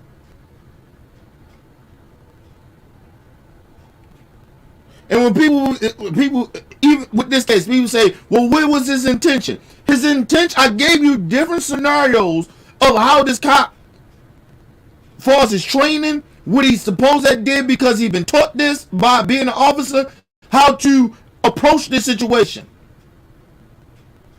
I gave you just a human being way to just how you should go at this situation. This man a human being. He didn't know for a fact that this happened. He assumed because of what the dispatcher, the information the dispatcher gave him. He assumed. It's not a fact. How did he know he wasn't there? Your job is not to go there and get aggressive. Your job is to go there to investigate to see what's going on. Because like I said, let's just say imagine, right? Imagine that this situation did happen the way that the caller said it. The person that called 911. Right? Remember I told y'all, they come after the crime happened. So how the fuck they know? How the fuck did the cop know that this man actually abused this woman? He wasn't there. So he should have never came that aggressive because he didn't know he wasn't there. You come after the crime. So you come after the crime to investigate and see if it was a domestic violence situation. He did none of that. So if I'm the jury, I'm on the jury, I'm the jury people. Dude, you already assumed that he was guilty, right? Because why, I'm thinking in my mind, why didn't he, I'm talking to the other jurors, why he didn't do this, why he didn't do that? Because this situation would have never happened if he would have did this. If he would have never assumed and made a decision that this man actually was committing domestic violence, this situation would have never happened. We wouldn't even be here. See, common sense go a long way too. Don't tell me what somebody's intentions is. His intentions show exactly what his intentions was when he approached that situation. So I don't know how the fuck the jury found them not guilty. But anyway, let's move on, people. This shit is... anyway. Prosecutor Rebecca Young said in a closing argument last week that the case had troubling racial undertones, accusing the defense of exaggerating Speyer's size and past criminal record, saying it's common knowledge that large, black, powerful men are associated with menace. Many pro-law enforcement groups saw the... first of all, the cop never knew that. So it's all assumption now. So now, listen. So now, if I'm the juror, if I'm hearing that from the defense, well, then that means that you are racially profiling. You're not coming into a situation really trying to figure out what happened.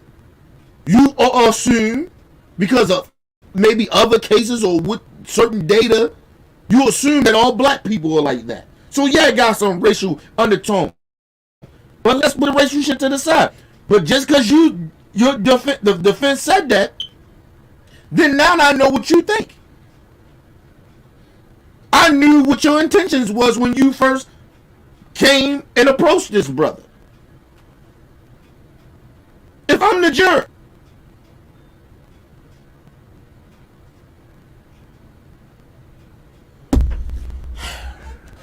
I don't even, you know the crazy part about it, I don't even know why I have to keep explaining this shit, but I know why I have to. On the other hand, because I want people to understand, this ain't about I hate cops. This is about the system and the thought process of these cops. If the defense lawyer come out and tell you, yeah, he was racially profiling because he assumed that this brother was going to be aggressive to him because of the data that he knows. So he's not going in it with a clear mind. He's going in it with a biased mind.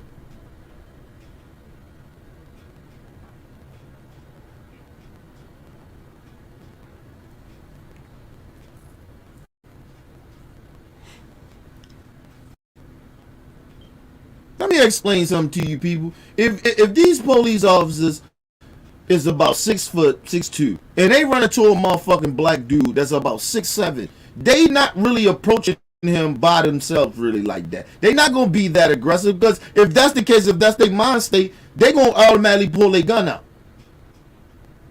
But what did that tell you? Oh, I pulled my gun out because he looked intimidating. Instead of you going and talk to the brother or talk to the person. But they don't care about that. They don't do their job no more. And that's my problem. Why give these people more money when they don't even want to do their job? You racially profiling, but you want black people to pay for you to continue to racially profile us? Are you fucking stupid? Or do you think we stupid? But it's probably you think we stupid. So the case has a massive overreach by the DA's office. They have only defended Stengel. They have not only defended Stengel actions, but also said the DA sought to minimize Spire's behavior that night in order to bolster her own case. Now remember, closing arguments, Stengel's defense attorney called the trial a political prosecution, accused the DA of being liars, right? First of all, how can you lie about something you've seen? See, this is white supremacy at its finest. Oh, it's political. Let me explain something to people. When something is on videotape and it shows you what it is, how's it political? It cannot be political when you did what you did.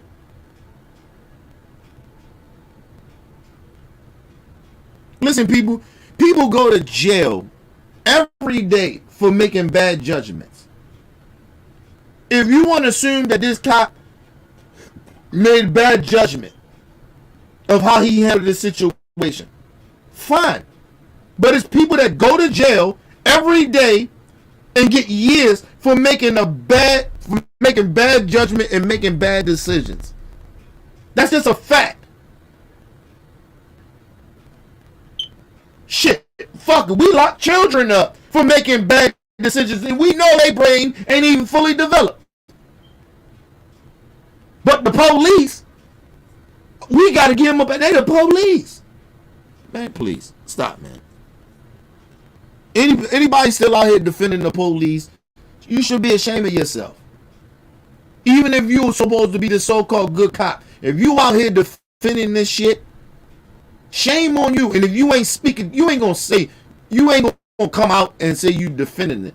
a lot of, well, you probably defend it more than you probably speak up against it. If you ain't speaking up against this type of bad cops, shame on you, man. Don't talk to me about you a good cop. You not. This is the whole reason I keep saying that there ain't no police good. It should be more than speaking up against this shit.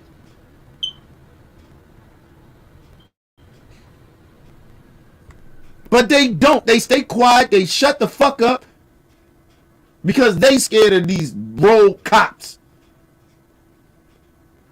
Cowards. So don't tell me, oh, they treating us wrong down here. Bitch, stand up and speak up against these bad cops. You see it more. Listen, they know who the bad cops are. Listen, let me explain something to everybody. I need people out here to understand this. The so-called good police, they know who the bad cops are. They know them. They know the bad cops before we know they the bad cops. Before they even show that they the bad cops to us. They know already. They had conversations. They eat, they drink together. They spend time together. They're around each other more than they're around their own family. They know. So then when I tell you all cops are bad, this is why I'm saying that. They know who the bad cops are, but they don't say nothing. So they are a part of the problem. They are a part of what the bad cops do. They enable the bad cops. Plain and simple. That's like me sitting out here being okay with unarmed black men shooting and killing each other. And I don't say nothing about it. I act like it ain't no big deal, ain't nothing wrong with it. Oh, it just happened. Well, I'm condoning black brothers and sisters out here shooting and killing each other. I'm making it okay to do. So who the fuck am I to try, to get advice or anything like that? But I'm just saying it's okay. Man, whatever, man. Police kiss my ass, man. All you police, kiss my ass. Seriously. Speak up about these so-called bad cops, and y'all the good cops, speak up. Get those motherfuckers out there. Make sure they don't go. Step up. And until then, don't tell me you're a good cop. You're not. There appeared to be an obvious attempt by the defense to paint the DA's office in a poor light. That's according to the record. The young lady in the center of this, she did testify and say, no, there was no physical assault. He was consoling me. He was comforting me because there was an item that had been stolen or lost, and she was emotional about it. The 911 call that comes in, that call is inaccurate. The police, they respond and they ask no questions. They start beating a man. And the time out. And then mind you, if this is a trial like that, if I'm the motherfucking the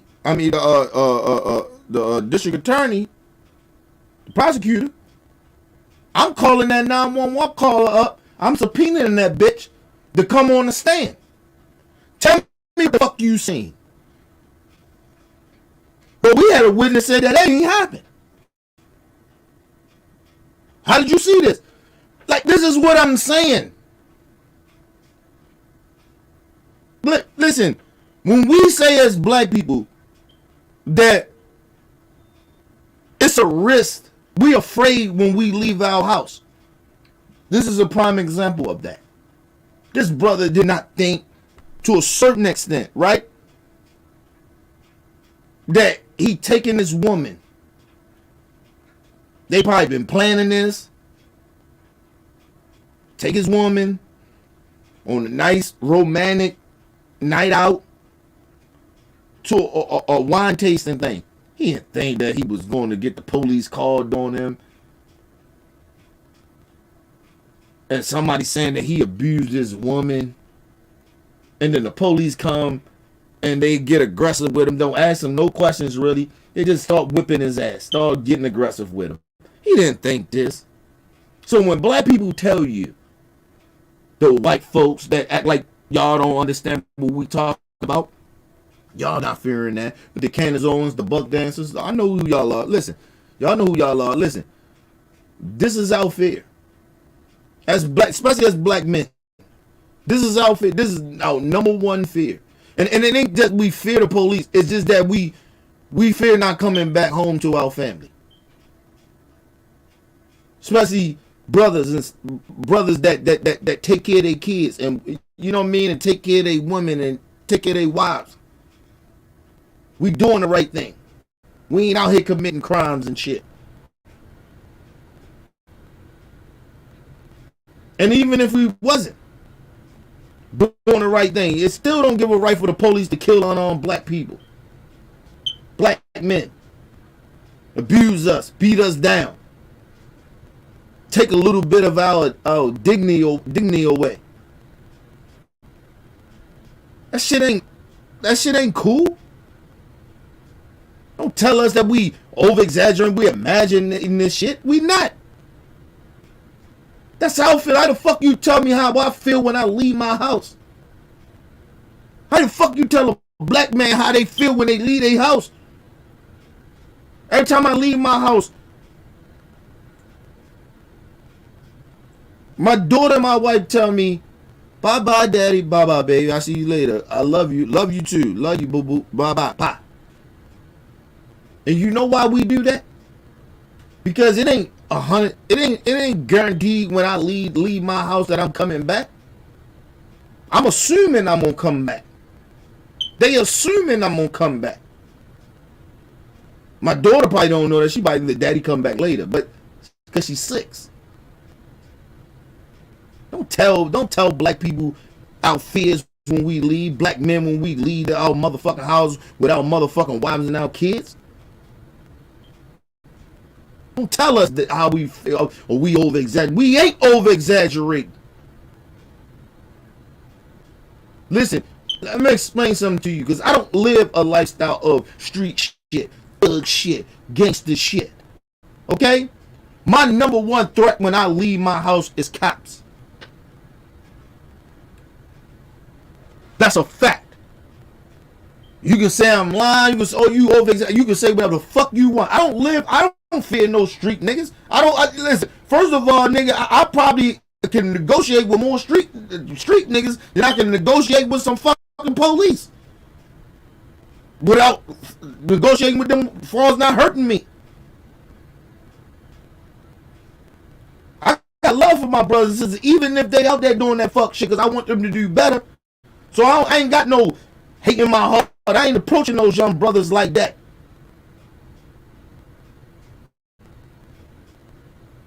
They ain't my motherfucking enemy.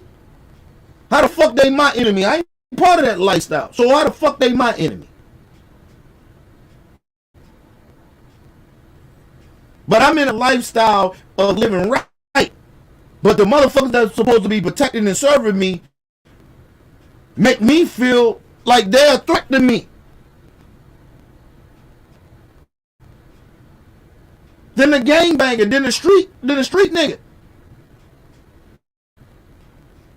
But I'm tripping. I'm over exaggerating. When I was in the street, I didn't listen. I feared the niggas in the street, and then I feared police. I'm not a part of the street shit no more. I don't. If I do fear some street niggas, that's second, cause I don't live that lifestyle. But I'm a citizen. I fear the police. This shit could happen to me. This brother, I don't give a fuck. Nigga, we all got a pass. I was in the system. I ain't living that lifestyle. That brother ain't living that lifestyle no more. He's doing good. He had a... Listen. Listen, man. And then they want to always bring up a nigga pass. Always want to bring up a brother pass. Oh, he had this and this. I don't give a fuck. I got shit about pass. Did that make me a bad guy? Fuck them. And first of all, no cop knows that when they approach you. Especially in this type of situation. They didn't even know who this brother was. How the fuck they knew what type of person he was? They didn't know. Anyway, let's move on, man. And who simply does not know why he's being beaten. And he acts as if he doesn't know, because he doesn't. The girlfriend is screaming. She doesn't know why this is happening. The prosecutor does the right thing. Remember, enforcement is important. It takes this to trial. I'm not guilty. It's tough to prosecute cops. But there was still one charge that the jury said, there's something here. We cannot say clearly this cop is not wrong. All right, so attorney Adrian Lawrence, I think the jury got it wrong on all of these other counts, but there's one that can still stick. Do you think the prosecution should go forward with another trial or use this as leverage to get a plea deal from the cop? Well, I think we have to look at, in terms of this last particular charge, what sentence it could carry, because it might be more advantageous to go ahead and get a plea deal if the sentence could end up being probation or something minor and really negligible. But what we really do want to bear in mind is that we want to see justice be done, and there is an incredible amount of issues going on right now in terms of these officers getting away with this misconduct and not facing prosecution. It's very unfortunate as well that the jury there, the representatives from the community, think that that behavior is acceptable, think that it's okay for the officer to have done what he did and to be able to simply and let me just say this, and that's my issue with the juries. I hope this don't ever happen to you or anybody in your family members. Just think about if that shit happened to you or somebody in your family, your husband, your wife, or whoever, your son or your daughter, your nephew, your uncle, your niece, your mama, your daddy. You still would think it's okay? You would still find the motherfucker not guilty? Nobody, listen, man, I don't even understand the jury, man. Like, get out of here with that shit. Anyway, man, let's move on, man. Walk away So and sick not of this face any consequences. And I think that that is very much indicative of the problem here. And so if there is a potential civil rights lawsuit, whether it's brought by DOJ or this gentleman, it also needs to be done because there needs to be that message sent that it is unacceptable to enter a situation and simply attack that first black person you see. Yeah. And then first of all, too, as well, right? This is why I tell black people, and a lot of people get upset with me for saying this. I'm okay with segregation. This is part of the reason why. Because let's just live in all black good neighborhood. Like, man, we ain't got time to be, listen, man, build our own shit in our own communities, man. Like, we ain't got to deal with this type of shit. Like, I'm tired of talking about these stories. This shit is heartbreaking. It brings sadness to me. And then it frustrates me with my own people. Why we keep on wanting to be a part of these type of, to be around these type of people, or having these type of people that's supposed to, we paying these people to supposed to be protecting and serving us, but they abusing us and beating us and killing us. Like, come on, bruh. If we gonna get mad at brothers and sisters out here shooting and killing each other, why the fuck we, like, you know what, black people, listen, I like I said, I don't accept brothers and sisters shooting and killing each other. I don't even want that shit around me. Want that shit around my family. You keep that shit far away from me. And that's the same thing with police. Keep that shit away from me. And I wish a motherfucker would. Ain't a threat, ain't no promise. I just wish a motherfucker would. I don't accept people abusing me. Out of here abusing my people, man. Fuck out of here. When we, like, come on, man. Black people stand for something. God damn. This shit is in your face. They showing you they don't give a fuck about you. Why you keep wanting to be around people that don't care about you? I never understood that. Understand we got this slave mentality shit, but god damn it, enough. Too many black brothers and sisters getting beat down and getting murdered out here. Children. Get out of here, man. When is gonna be enough for y'all, man? This is the type of shit that where we unify on, where we don't disagree. Ain't nothing to disagree about. Nothing. This type of shit should not be happening. But we keep allowing it because we want to unify. Fuck out of here. Motherfuckers get mad at me, old kid. You segregate. Nigga, I'm okay with segregating from disgusting human beings. And I don't give a fuck what color skin they are.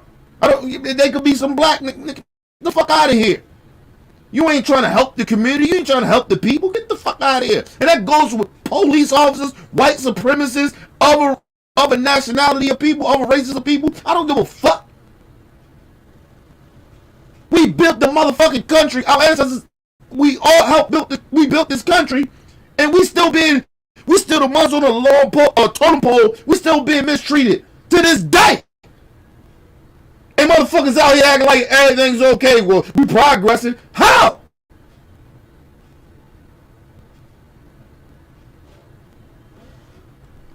When your motherfucking children don't even respect you. Because you know why? Because you don't stand for nothing. You stand for nonsense. And I ain't talking about all black people. They know who I'm talking about. And let me remind everyone, let's put this up. Miss Brianna Richards, that was the name of the girlfriend. That is the name of the young lady in that video. She testified, and I quote, "He's never put his hands on me, ever," Miss Richards said. Of the man she dated on and off for more than a decade. She reiterated what she told the police that night of the incident, about which time the two were engaged to be married. If Spiers had been violent toward her, she would have told the police herself, according to her testimony.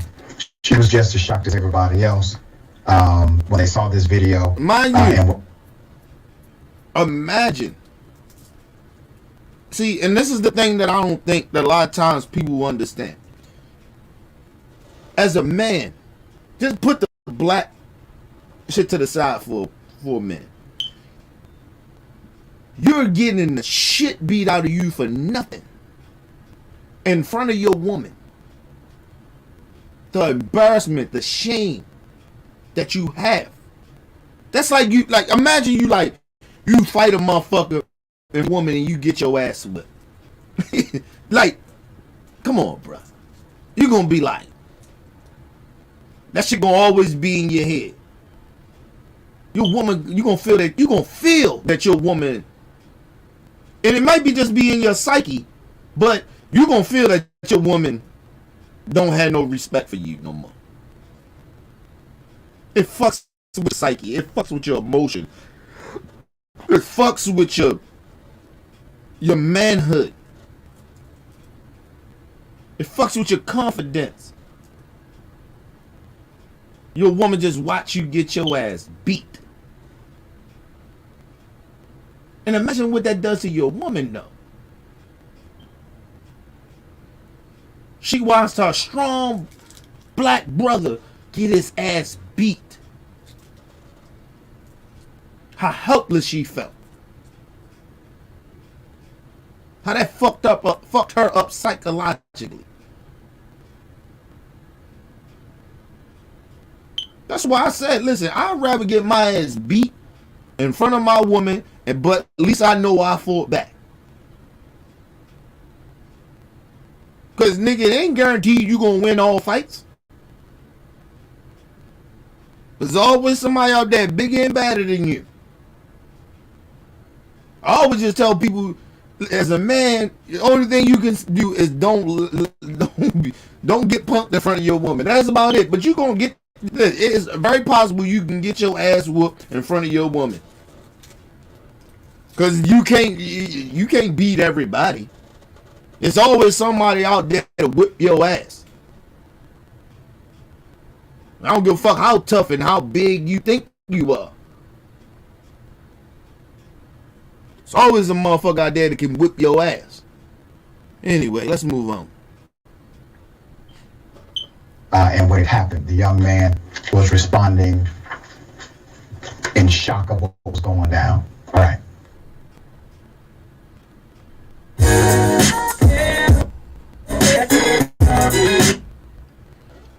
All right, people. Let's take a quick commercial break. I got, fuck, damn it. Shit. Damn it. I just had that goddamn. Let me see something. I just had that goddamn video. I hope I ain't lose it because I didn't. I should have saved it.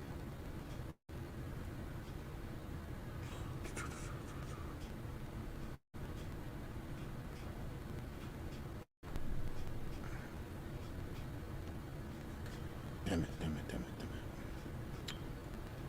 Shit. Oh, here we go.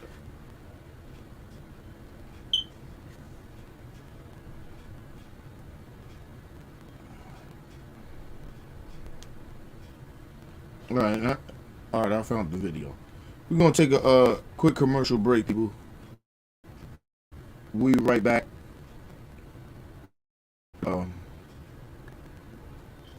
With the other part of this. This happened a couple of weeks ago. But it need to be talked about as well. And I don't think I did it because I've been kind of like not going through some shit, but kind of been working a lot. So I kind of been not been efficient of being on top of shit. So, but we'll be right back, people. We're gonna go to a quick commercial break. We'll be right back.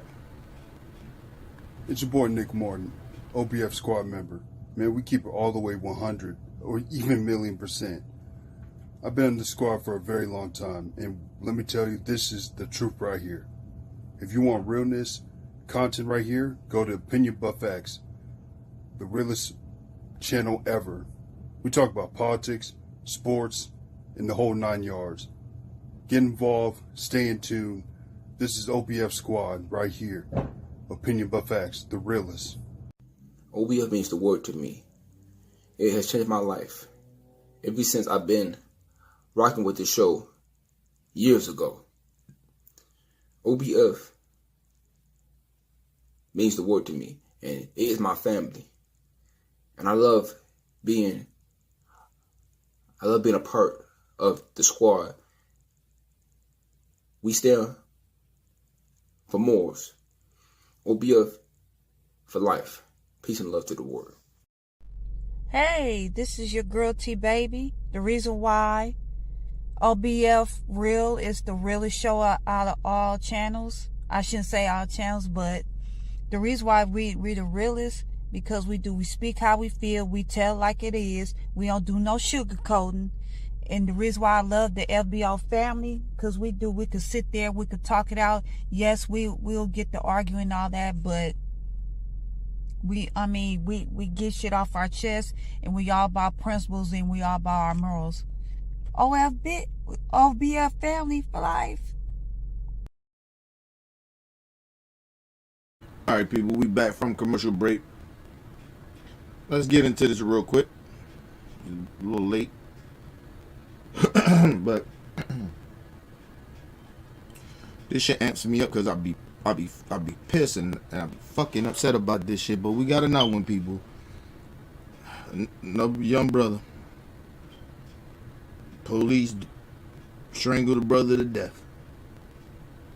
It's sadness, man.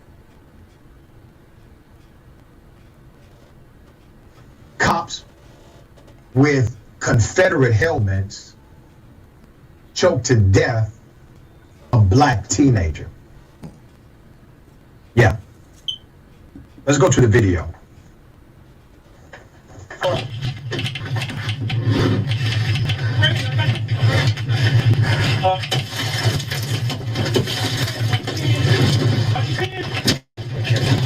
Hey! I'm tasing him.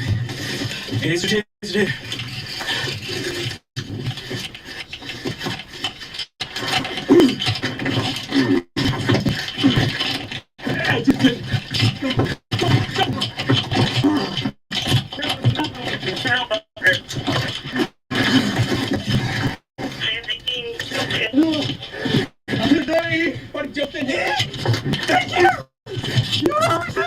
He's getting yeah. That was really my mom. I grabbed your head and then pulled out from under him. Here you go. No, I want y'all to hear. Hopefully y'all heard that. They know that the brother is schizophrenic.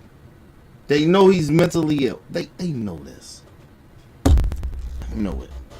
And they still murdering.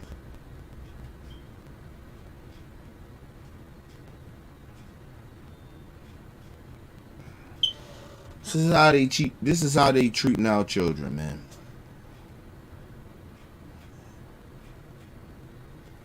And this is why I say they are not qualified to even approach this situation. And let me explain something to you. The brother just was sitting in the car. Okay? The police came and started busting out the window. Bust the window open, started tasing him. A medical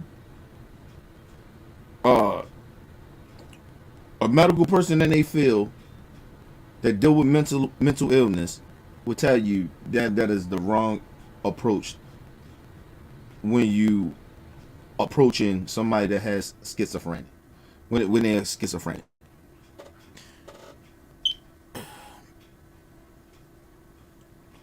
It's just sad, man. It's sad, man. It's sad. Yeah. There we go. Watch this proves. Anti-stop, babe. Here, just let. I got shackles. Shackles in the trunk of the car. I love you. He's okay. He's okay. He's been working. 55, what we have was parking lot. For the trailer park. Thank you. If you just want to hang out, I'm going to have one of the deputies get you. You have one? We need. He did. He did. They choked him to death. Because, like I told you, they restrained him by sitting on his neck. Putting a knee on his neck. Same shit with George Floyd. Listen, man.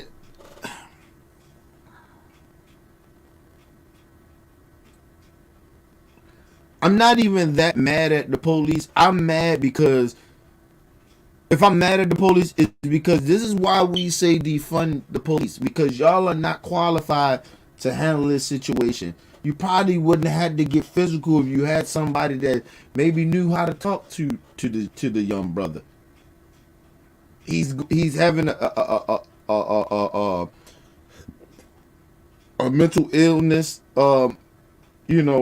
episode. And you don't know how to handle your only training is to go and do what you did. And then you wind up killing them. This is why we say defund the police. Because you're not qualified to even handle these type of situations. And then it's not like you don't. It's not like they didn't know they wasn't schizophrenic. He had some type of mental issue. They knew. But the only training they got is to do what they just did. To get physical. And then listen, I don't even think they intentionally tried to kill this young brother. But they don't have the training to even deal with him. See, when you're dealing with people that's mentally ill, a lot of times it takes talking to. It doesn't mean that you got to get physical with them.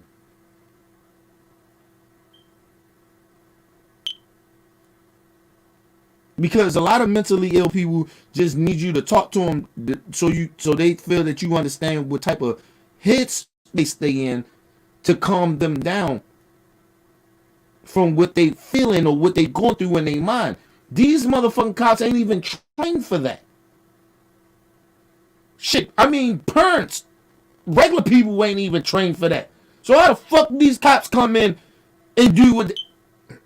Let's move on. They murdered this child, and I don't think it's intentionally they did it, but this is what happens when you don't have the right people handling these situations. Defund the police.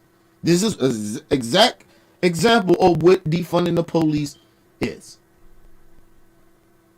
You're murdering people because you're not trained to handle these situations of mentally ill people.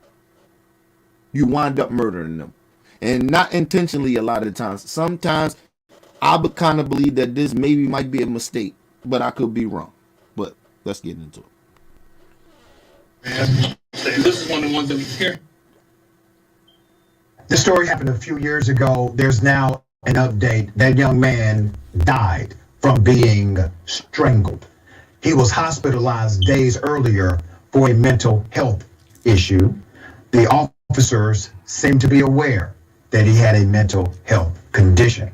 Let me give you some more background to this. A federal judge will now allow a grieving family to sue police officers in the state of Maryland. Members of the Greensboro Police, the chief medical examiner, and now mind you, this happened in my own state. This happened in my own state.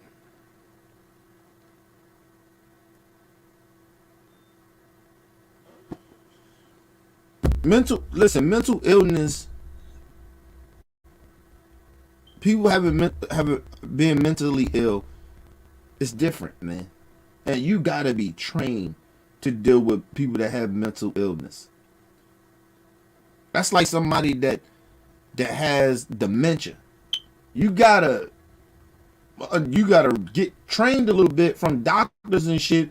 They're telling you how you need to approach this situation, how you need to handle these situations when it comes to people having dementia.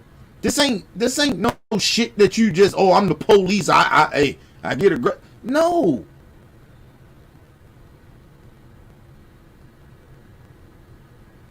I remember they broke the white woman's arm and she had dementia. They broke her arm. They beat her up. They laughed at her and shit. Let's move on, man. I don't give a damn. Others for the death of their 19-year-old relative. This happened in 2018. Let's put up a picture of the young man you saw. His name is Anton Black.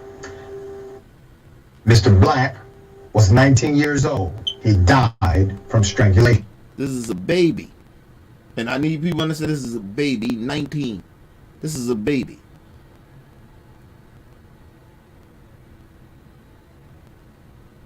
And the reason I'm saying that he a baby, he didn't even get to an age though where he could really truly, his brain fully develop, and at the same time he was mentally ill. Just think about that. So he already living in kind of like a different reality you may be living in at that age.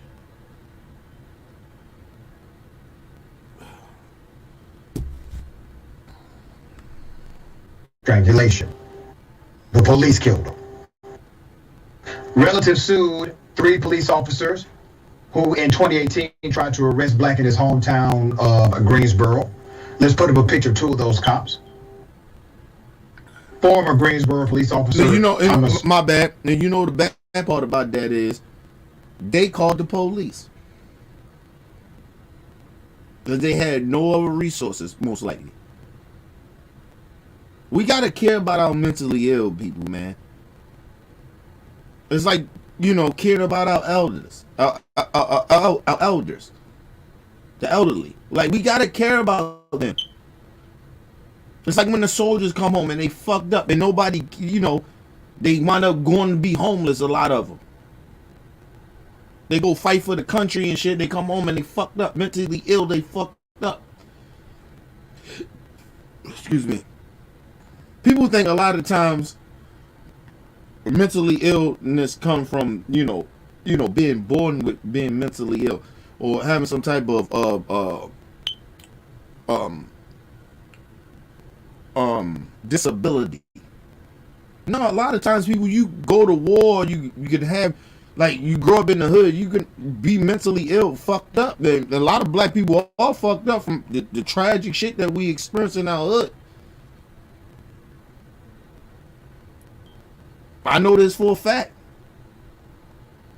That's why I always tell brothers that come from that shit, tell the young brothers and shit, they come from that type of shit. Don't be ashamed of going, you know, if you got an opportunity to sit down and talk to somebody that's a that is a therapist or psychologist, sit down and talk to them. You need to figure out why you did a lot of shit that you did. You got to figure out why you was in the position that you was in. You got to figure out that you maybe have to forgive to grow.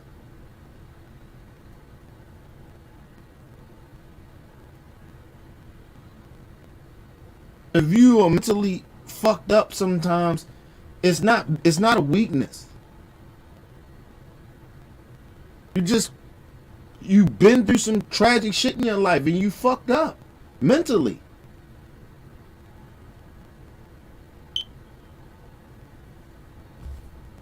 And it always mind boggles me, like, and I always speak mental illness to a lot of our black people in the black community.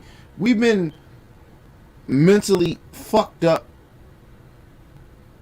having slave mentality from generations to generations that lingered on down to us, and then our environments and shit like that. The mind state that we have, that's not normal. A lot of the shit that we think that's normal is not normal behavior, and so we take mental illness seriously. We all a little fucked up coming from the hood. We all a little fucked up coming from that lifestyle. I always chalk that shit up as like, you know, even when people people go to jail, you fucked up. Like, dude, you ain't right when you come home. Like, you in a whole different world. That's a different atmosphere. You're around the worst of the worst.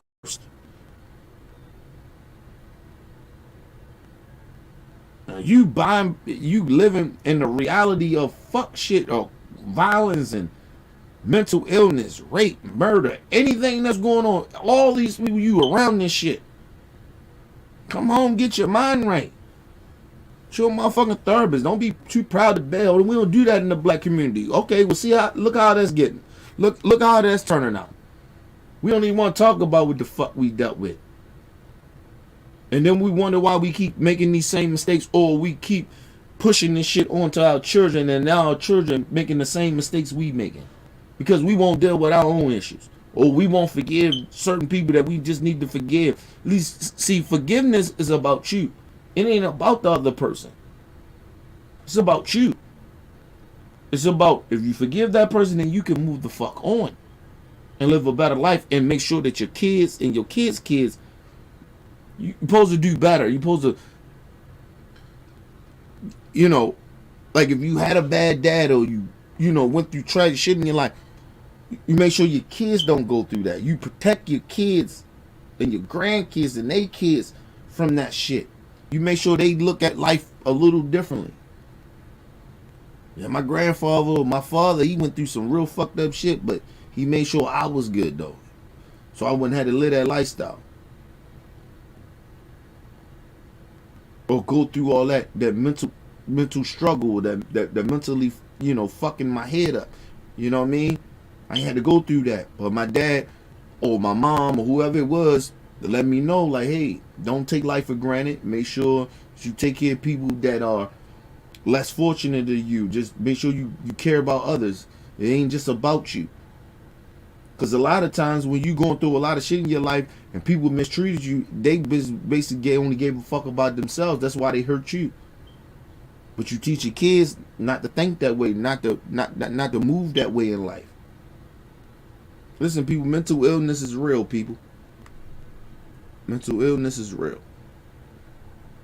Thomas Webster IV and former Ridgely Police Chief Gary Manos and Centerville Police Officer Dennis Lannon. All right? Let me give you some background on the arrest. Black, who had been hospitalized just days earlier with mental health issues when he was diagnosed as bipolar, was initially cooperative when he and his 12-year-old friend were called over to the police cruiser by Webster. At some point during their interaction, the boy that was allegedly being kidnapped identified himself as a family friend, contradicting Black's claim that the two were brothers. Webster began pursuing Black But first, he enlisted help from a white motorcyclist who happened upon the scene to join him in the apprehension. During the pursuit, 2 officers from different municipalities, then Ridgely Police Chief Gary Manos and Centerville Police Officer Dennis Lannon, joined Webster's chase.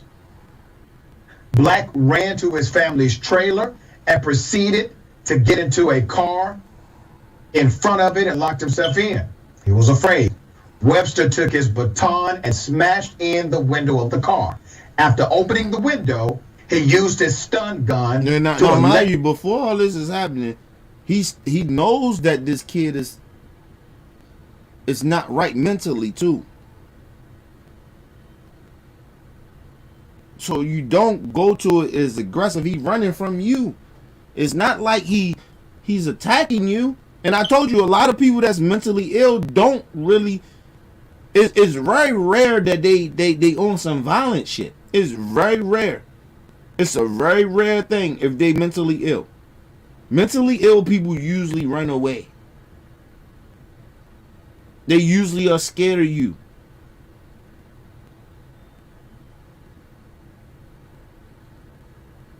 Because they scared about what they imagining.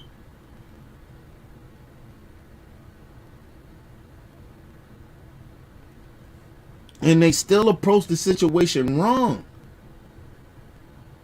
Like, some should just have a standoff. Like, what the fuck are the police doing? They ain't doing nothing. They ain't doing shit. Especially in this part of Maryland. Nigga, this is like the country of Maryland. They ain't doing shit. Niggas trailer homes and shit. This is the country part of Maryland. Ain't nobody doing that. Ain't no crime really happening like that out there like that.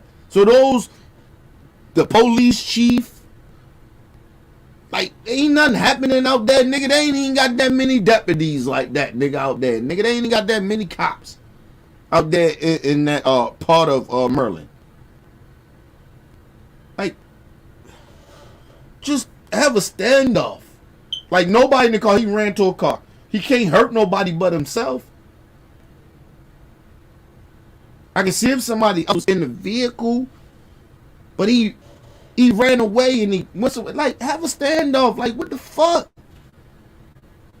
They wound up killing the kid, man. Come on, man. Police officers, man, it ain't about your training, man. It's that y'all ain't qualified to handle certain situations, but y'all want more money for what? If you ain't even qualified to handle mental illness situations like this, why would we give you more money to do what? You already not doing the right thing. Let's move on, man. To electrically shock the high school athlete into submission. As Mr. Black, the young man, continued to struggle with the 3 cops plus one who wore a Confederate helmet, eventually tussled the young man to the base of the family home's porch and smashed him. This is in Maryland. This is what I try to tell y'all. See, it's a part of Maryland where there's mad racists at. And like, where motherfuckers think that they can wear Confederates and they racist. Listen, I told y'all, it's a part of Maryland where it ain't nothing but Klansmen out there. The Baltimore city is different. I told y'all it's different. Everybody be thinking I be over exaggerating these situations. I'm not. I'm telling y'all, in Baltimore City, it's different than the county, than some parts of Maryland. It's just different. Motherfuckers ain't the same. It's certain shit that happens down here that happens in other parts of Maryland won't happen down here.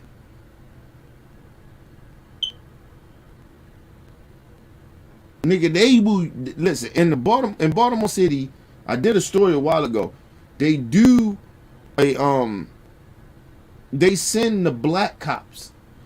The black cops are actually worse than the white cops here in Maryland, in the city. I mean, Baltimore City. They actually worse. Believe it or not. I'm telling you, it's different down here.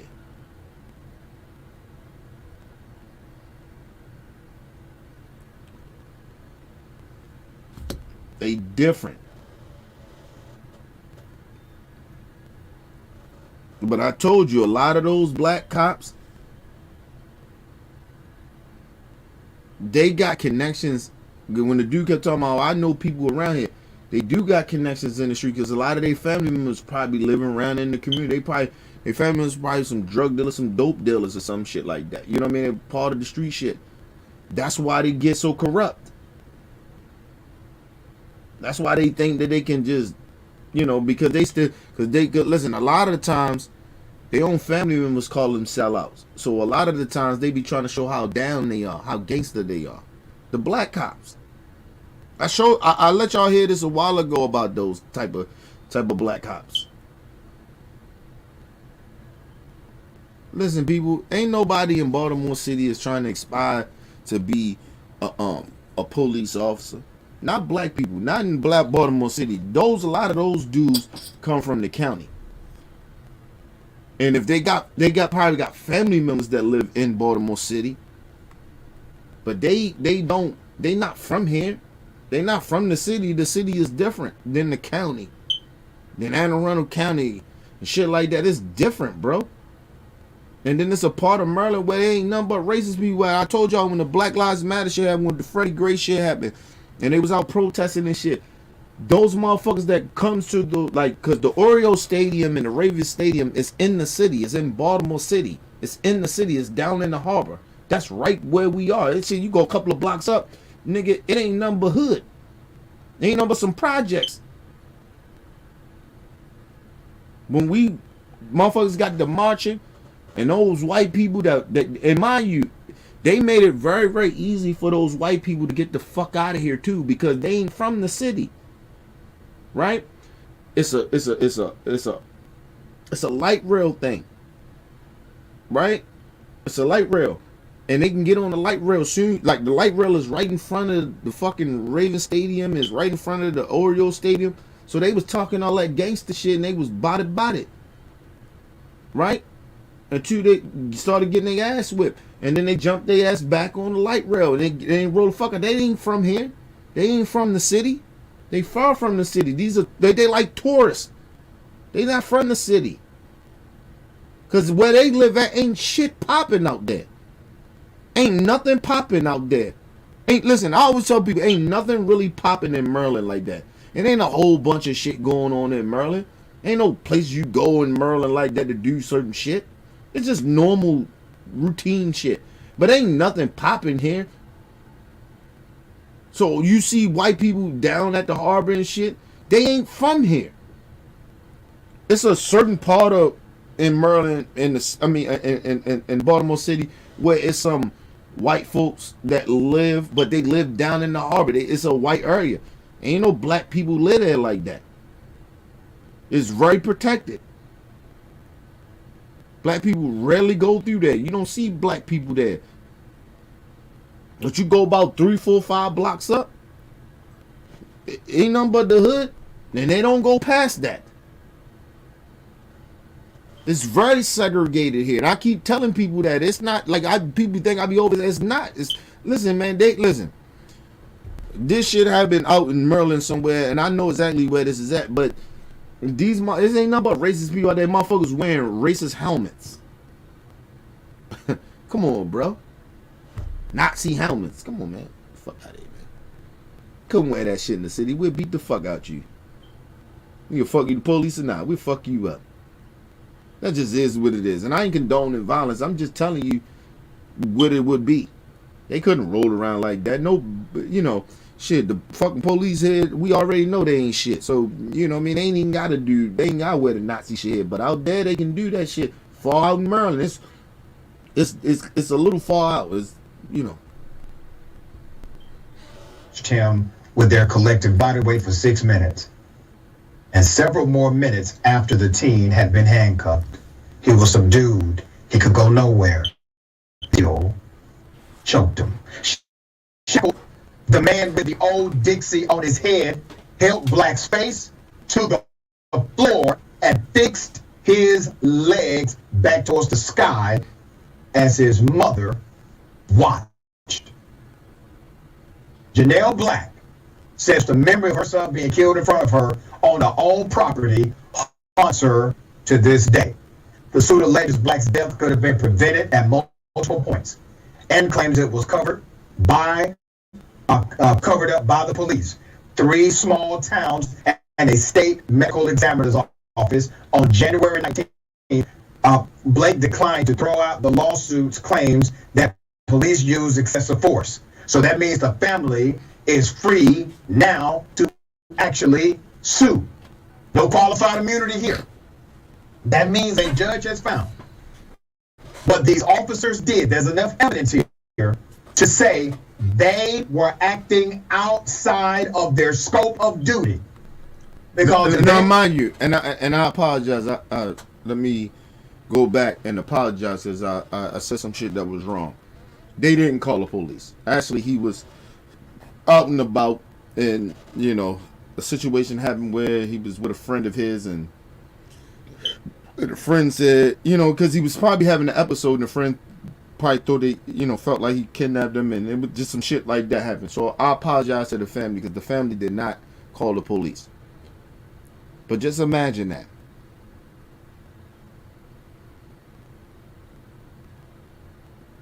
And I'm just imagine. I don't know if I can sit there and allow my kid to go through that. Sorry. Especially if I know my kid is mentally ill. Definitely. I know for a fact I wouldn't. But I still wouldn't sit there and allow my kid to get beaten. Because the first thing I say to the police, hey, oh, put your fucking hands on my kid. Man, listen, I calm my kid down. I get him to put his hands behind his back. That's my fucking kid. I'm jumping right in front of that. I'm getting in the middle of that. I'm getting in the middle of my kid and that police, them police. I mean, listen, I'm built different, man. I just don't know how parents allow that shit. Anyway, man. But it, you know, they murdered this child. If they were within their scope of duty, qualified immunity would automatically apply. That tells you what the evidence says in this case. According to the ACLU, Webster has a documented history of violence. Talking about the cop. The cop has a documented history of violence and excessive force against black residents in particular. Even before joining the police force. And let me just say this. Because I know where this part of Maryland is. Listen to me, people. I wouldn't live there. And I live in Maryland. I wouldn't live in that part of Maryland. I always keep telling people. People be thinking I be joking about. I'm okay with segregating. Nigga, where I live at, nigga, it's kind of. It's not as. Where I live at is kind of multicultural. We good. You got white people, black people, Mexicans. You got all races of people, man. Filipinos. We got all people where I live at. But I'm okay living here. Outside of this, I don't know how I would feel. And I probably wouldn't move there.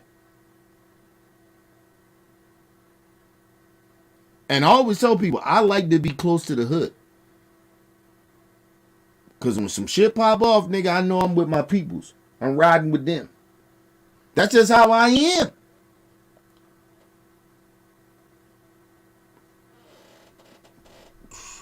I'm built different. I'm built different. That's why, like I said, when I finally move and me and my wife, we get our dream house, nigga, that bitch gonna be like Fort Knox. It's gonna be very hard for you to get on my land, nigga. I don't give a fuck you, the police, the FBI, whoever the fuck you may be, white supremacists. Now, I come from hood shit, so I'm very old protective. I protect my land, nigga. I ain't got time to play with people like that. This is a history that Black had known and mentioned to his mother before the conflict that took his life. Still, the Caroline County State's Attorney declined to bring the case before a grand jury, citing the medical examiner's ruling that the teen's death was accidental. from sudden cardiac death. All right. So here's what you have. You have a cop who has significant background against black folk, violating the rights of black people, wearing a Confederate helmet. You got a cop wearing a Confederate helmet, killing a black suspect in their custody, already subdued. First of all, if I see anybody, listen, people be thinking, listen, this is why I say I'm okay with being segregated, nigga. Listen, this is in Maryland, nigga. It's not that far from me. Okay, I'm in the city. This is not that far. Listen, these motherfucking police officers are walking around with Confederate helmets on, nigga. Nigga, if I run into a police officer with a Confederate helmet, nigga, we not talking. What we talking about? I see a racist. I see a Klans member. Because that's all the police were back in the day. They was Klan members that put on badges. That's all they were. Slave patrols. That's all they were. And we in 2022. In the state of Maryland, in the part of state of Maryland, it is cops, law enforcement, have motherfucking Confederate helmets on, nigga. Are you kidding me? Man, please. Motherfuckers be acting like I'm tripping. Okay. I keep telling y'all. This is in my own state. I know exactly where this is.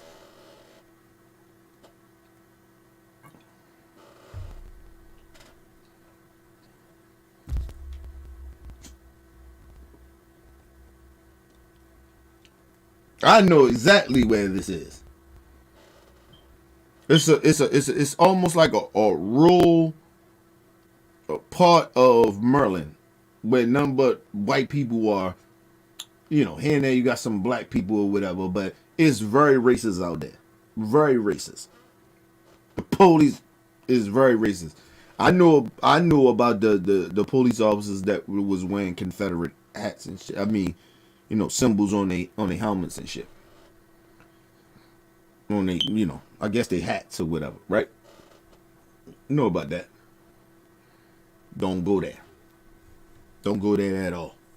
I don't even know why black people live there. Would never move there.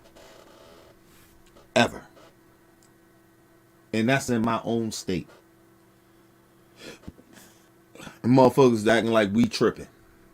You got police officers with Confederate on their helmets. Basically traitors to America.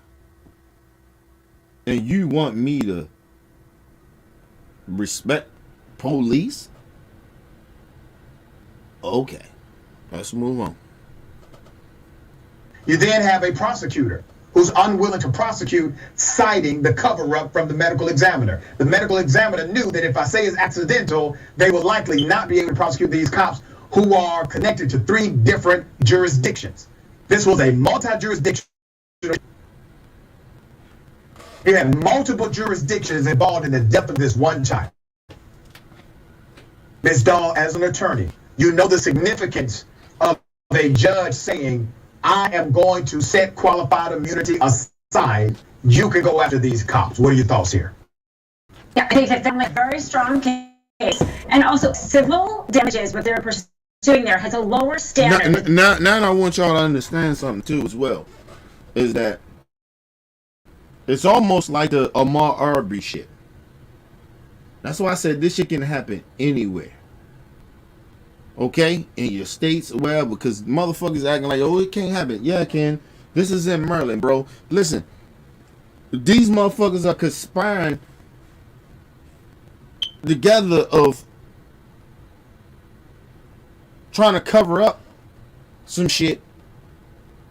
Prosecutors, chief police, the police, the judge that's in that town. Because mind you, It took a federal judge. Said, nah, But the judges are around there because ain't nothing but white people there. Nothing but a bunch of race. Listen, people, when somebody, listen, if you are in a fucking town where people are just, as a black person, I'm just going to speak on black people because I can't speak for white people. But I'm going to speak for black people. If you are in a fucking town, in a part of a state, right, where motherfuckers have got Confederate flag signs on their hats, you in the wrong town. You in the wrong goddamn town. You in the wrong goddamn part of the city. I don't even know what the fuck black people was even thinking about moving there.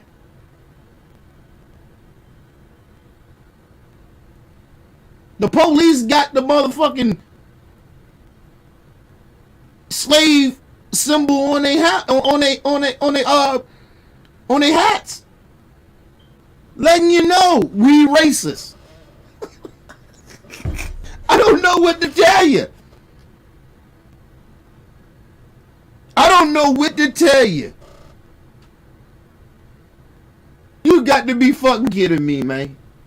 You got to be kidding me. And this is in Maryland, people. This ain't in Baltimore City. I'm from the city, so it's different. Like, but come on, man. But I know where that is. I know exactly where that is in Maryland. I know exactly where that is. Like, I don't go. Never went there and won't go there. I know exactly where that. Came close to there. Never went there though.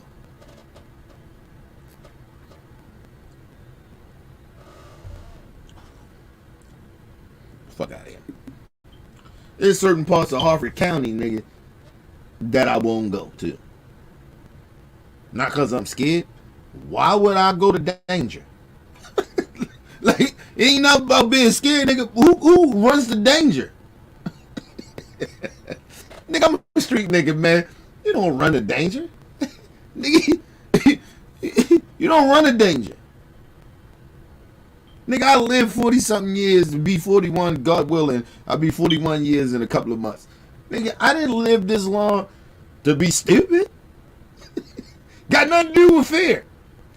I ain't stupid. I'm just not stupid. Nobody going to no goddamn... I'm not moving to no town where I know motherfuckers are wearing Confederates on the police officers are wearing Confederates on their hats. Or I'm moving into a community where I know it's Confederates there. Why would I do that?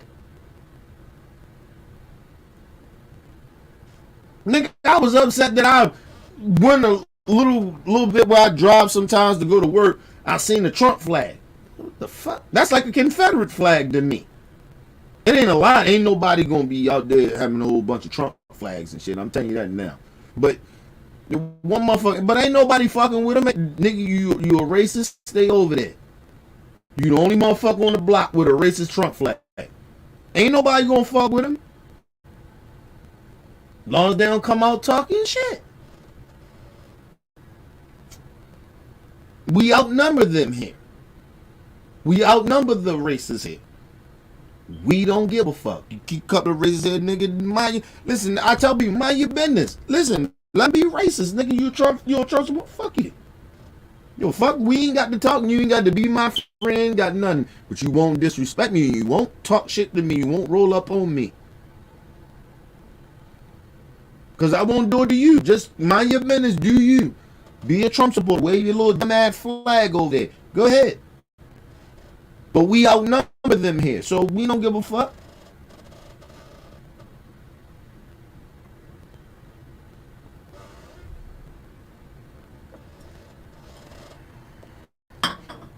Like I said, it was crazy and shit like that. Like, it was around like when Trump was in office a couple years ago and shit. And me and my wife, we had went to damn, what was that? Was that Lowe's? No, it wasn't Lowe's. It was this place that we went to where we needed some carpets because we were trying to, get some carpets for. I needed a carpet and my daughter needed a carpet, but it was bigger than that though, right? It wasn't they didn't just sell carpets. They sell all types of shit. But it was kind of cheap. It's cheap there, right? You get deals and shit there. And I'm trying to fix my daughter room up, and I get her a carpet and get me a carpet. And we go in the store and shit. The dude got the Trump supporter hat on. This is probably around like when Trump first got in office, maybe like a year after he was in office. And the motherfucker, old white dude, had a Trump supporter hat on. And me and my wife, I said, look at this motherfucker. Right? I wasn't loud about it. I just like, hey, babe, look at this. Look at this motherfucker. He was like, yeah, this motherfucker. Right? We ain't make it a big deal. Nobody said nothing to him. Nobody gives a fuck. I didn't care. I would never see this dude no more. Actually, where we went to that store at, I don't even live in that area. Right? It's close to where I live, but it ain't that close. Like, it's, you know, now you go out a little bit, you go to shop and shit. That shit wasn't close to where I live. I don't give a fuck. I just don't care. Be a Trump supporter. He ain't say nothing to me. I ain't give a fuck. I ain't say nothing to him. He ain't say nothing to me. So we good. Be a Trump supporter. If that makes you feel so good about yourself to wear some type of merchandise because you scared to say what the fuck you want to say, then go ahead. And like I said, it ain't always about that. Sometimes you just want mothers to know where you stand at without saying something. And that's okay with me. All right. You're a racist. That's cool. I can kind of figure that. You're old. You look old. You look wrinkled. You're broke down. You look like an old drunk. Old white drunk. Okay. You're a Trump supporter. You're a racist Trump supporter. Okay. Give a fuck. As long as you don't say nothing to me. As long as you don't say nothing to me and my motherfucking wife. We good.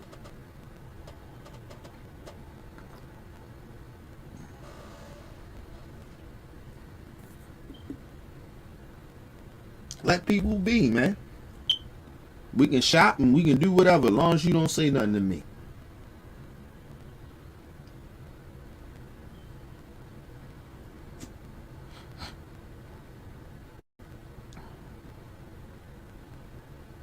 Shit, I done went to a store one time and I seen a motherfucker with a Confederate flag shirt on. I ain't say nothing. There ain't nothing to say. Cause the motherfucker better not say nothing to me. Cause if he just said something to me, I'd have fucked him up. That just is what it is. I'm just telling you that now. Cause my intention is to fuck you up. Cause like when I see you with your little logos and shit, your little clan logos, hey, that mean you want to fight. Especially if you say something to me, cause I ain't gonna say shit to you. I give less fuck about you. Live your clan life, nigga, but you fuck with me and mine, is on. I ain't got time for the fuck shit, people. Just mind your business. Do you. I don't give a fuck. Be a racist, nigga. I'd rather for you let me know what you are so I know where I stand at. You sitting there playing games and shit, act like you ain't that type of person. You are. Don't play. Tell us who you are. I'm good with it. It's only preponderance of the evidence. Criminal charges is beyond a reasonable doubt, which will also make it easier for the family to win in this lawsuit.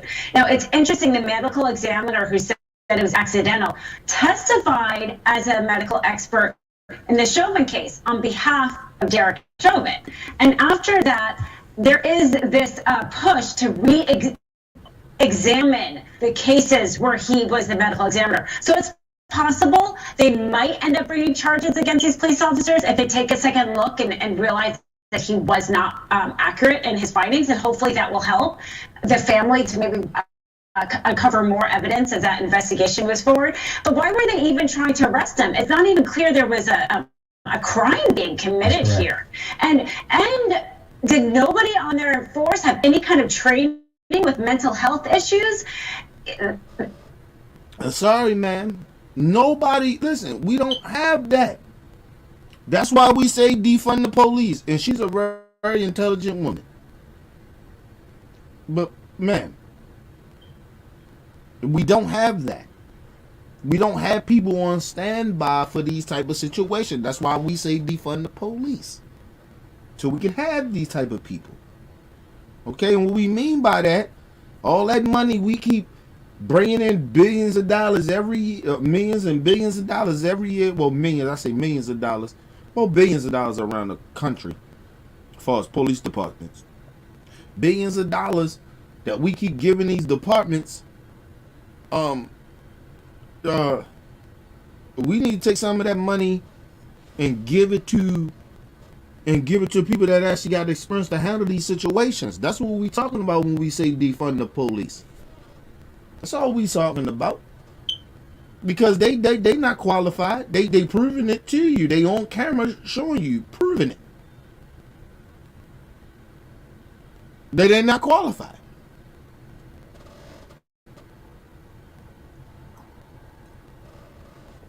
People, let me just say something to y'all. That's just like me. Man, I'm gonna be fair to the police because I'm a fair person. That's like me, have no experience of being a police officer. Trying to do what the police do. Right? In situations. Right? In crime situations, right? Me trying to do what they do. You gonna look at me like I lost my damn mind. You ain't qualified. How the fuck you go just go out there and try to do their job? You ain't even been trained. Just because I know about something doesn't mean I'm trained about it. I'm trained.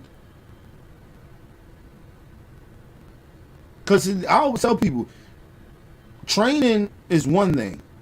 Experience is a big part of your training.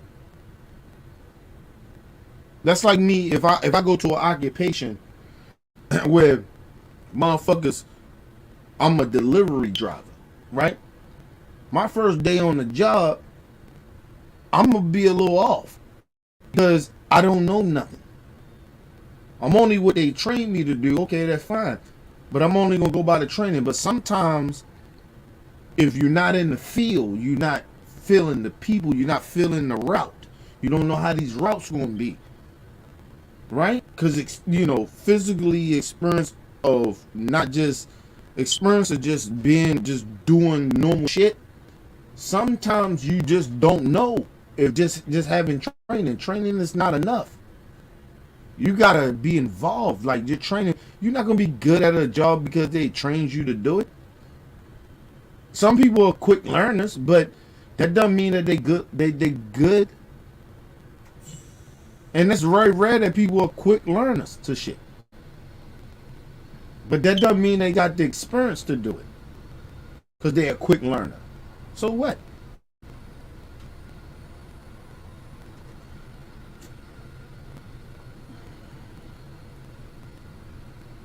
I don't know how to be no plumber.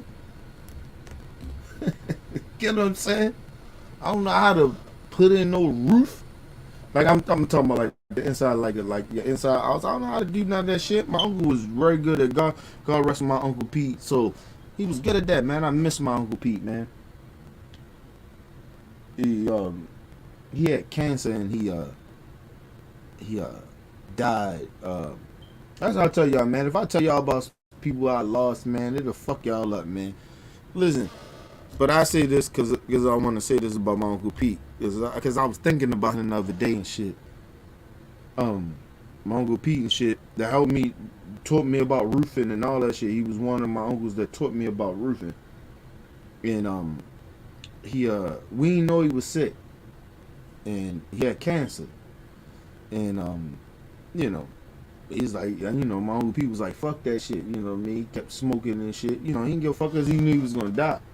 And he had his, the little, the oxygen tank and shit like that. And he was taking the meds and shit, for the cancer and shit like that. And he was in the house. And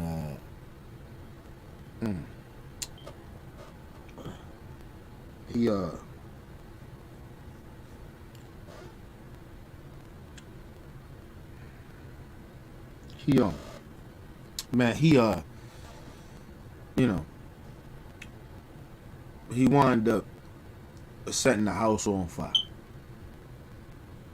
And he died. that way, And so, like I told y'all, stories I could tell y'all about people I lost. That's why I take loss differently. There's people that in my life that was my mentors, that was people that I truly loved, that taught me a lot of shit that I know, that even keep me humble, that make me feel a certain type of way of love that I have, or how I'm supposed to show love. If I told y'all about some of these people, man, like I told you about some of the people I lost, man, you will understand. Like, a lot of times I always tell people I'm not in pain anymore. I used to be in pain a lot about, shit that I used to do and people that I lost and shit like that. But I'm not in pain anymore. I just, it hurts me because thinking about them, but I love them even more and I praise them more because I wouldn't be the person that I am. And I think, at the end of the day, it's not a cocky shit. It's not being arrogant about it. I just think that I'm a decent person, and it's mainly because of them, or what they taught me and what they told me, what I needed to do. Even when a lot of times I didn't even listen to them. Well, at present times I didn't listen to them. I did whatever the fuck I wanted to do, but they words still came back and can say haunted me, or came back and helped me, made me realize shit. So, yeah, my Uncle Pete, man. God rest my Uncle Pete, man. Man, he's a great dude, man. Good dude, man. Just real, like he was just like, how you just run into certain people that just was good people. Like, he was good people, man. My Uncle Pete was good people, man. But nothing. He was one of those dudes that could walk anywhere, and that was the thing I loved about him. Because I used to could do that. Like, I can walk through all hoods, and my Uncle Pete could do that because he just was a good dude. He wasn't no niggas ain't seen him as a threat, but niggas ain't fuck with him because they knew who he was about, and he was known. He just had respect, and I always wanted to, like, that was my thing. I always wanted to be like my Uncle Pete, like. Just, nigga, I just move the way I move. And that's how I move now. Like, I move because I can move that way. Like, nobody dictate how I move. My Uncle Pete was like that. He could just move because he was just good people, and he was, he had respect. And that was the thing. Nobody feared him. That nigga was like, my Uncle Pete was like he was like 5'6", 5'7". Probably weighed about 140 pounds. Even before he had the cancer shit, he was about 140, 150 pounds. I mean, not even that, soaking wet. You know what I mean? He probably was about 130, 120, soaking wet. But he was just respected because he gave respect to others. And the motherfucker got out of line with him, nigga. He got busy. You know what I mean? Let nigga know. Kept that thing on. So he was old school. I miss my Uncle Pete, man.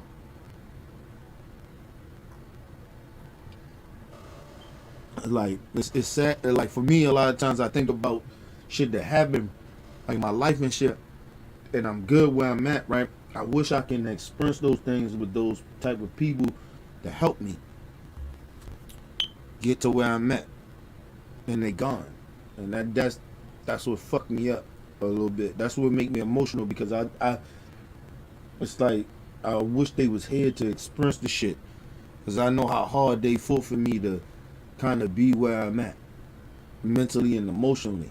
You know what I'm saying? So, that's why that shit is emotional to me. It's not what other people think. I think, I ain't gonna say I think, I know for a fact, like, I just wish they was here to see what I was going through physically. I understand how their spirits is running, but I just wish they was here physically to see what they helped me do. You know what I mean? That's why I always tell people get mad at me. A lot of people that's older than me, they get a little upset at me because you bring up bullshit, blah blah blah. Now I'm just trying to give you your roses. You know what I'm saying? We live in a time where people don't even want people to give them their roses. You talking about some old shit? Like, nah, I'm telling you what you did for me. I'm being emotional about it. Like, you can't, like, people like, it's weird shit, man. Like I said, I miss certain people that I know I could talk to like that, and it's weird for me, like, cause I don't have that now, and that's the thing. That's the thing when you lose people that's close to you, that you could talk to them about these certain things of emotional shit, that you could talk to them and they not here no more, and you can't do that no more. And it's just weird, man. It's weird for me. I always told people it's weird for me. I'm in a real good space that I am mentally, emotionally, financially, whatever how you want to look at it, and I can't talk to nobody that I really truly helped me get to where I'm at, because they dead and they gone. So, you know, it's weird, man.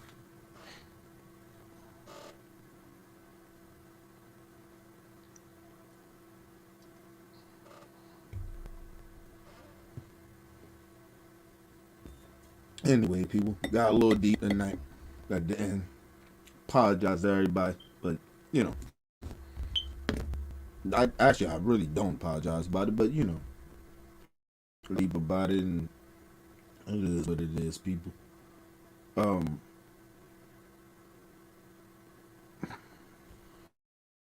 Just leave your comments, hit that like button. Support your boy. Support OBF the Family channel. Make sure you subscribe, share the videos, share the channel to people. Get people to come over here, people. This is the new home of OBF. I mean, Opinion But Facts. And two, I do the new channel. I got a new channel coming out. I'm working on it right now. Working on some different merch and shit like that. So I got different shit. I got it coming, but right now we here right now. You know what I'm saying? And so make sure you share this video, share the channel, let everybody know this is where we at, people. Let's get people to subscribe and come here and show love.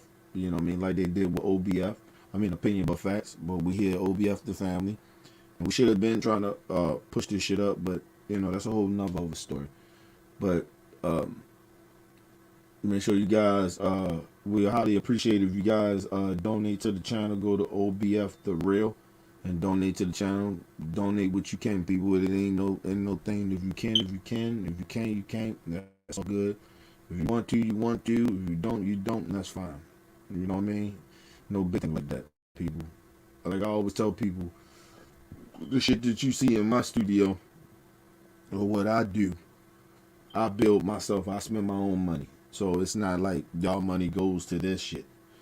My money goes to helping people.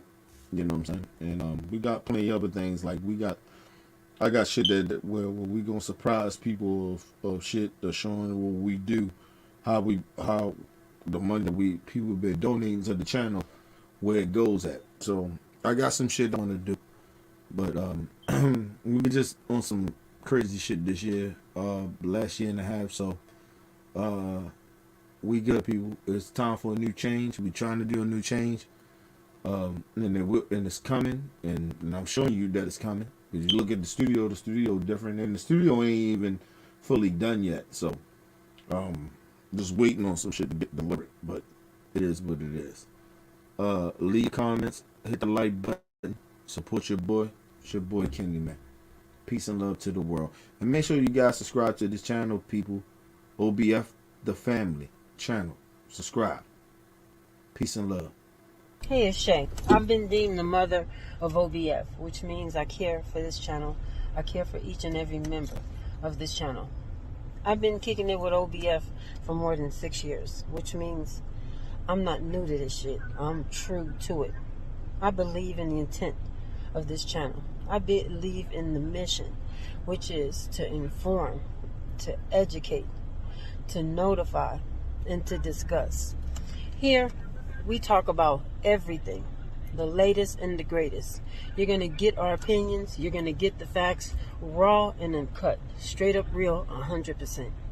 Besides doing that, I think we've created something that haven't been done yet on this YouTube platform. We've created a squad that not anybody could be a member of. You have to be real. You have to be inspirational. You have to be positive. And most of all, you have to be consistent. You probably see on the show, we fight. We fight for our opinions. We fight for what we believe in. We fight, yes, as a family. But behind the scenes, we love even harder.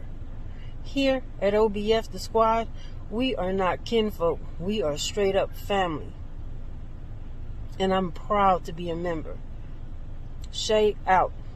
OBF for life.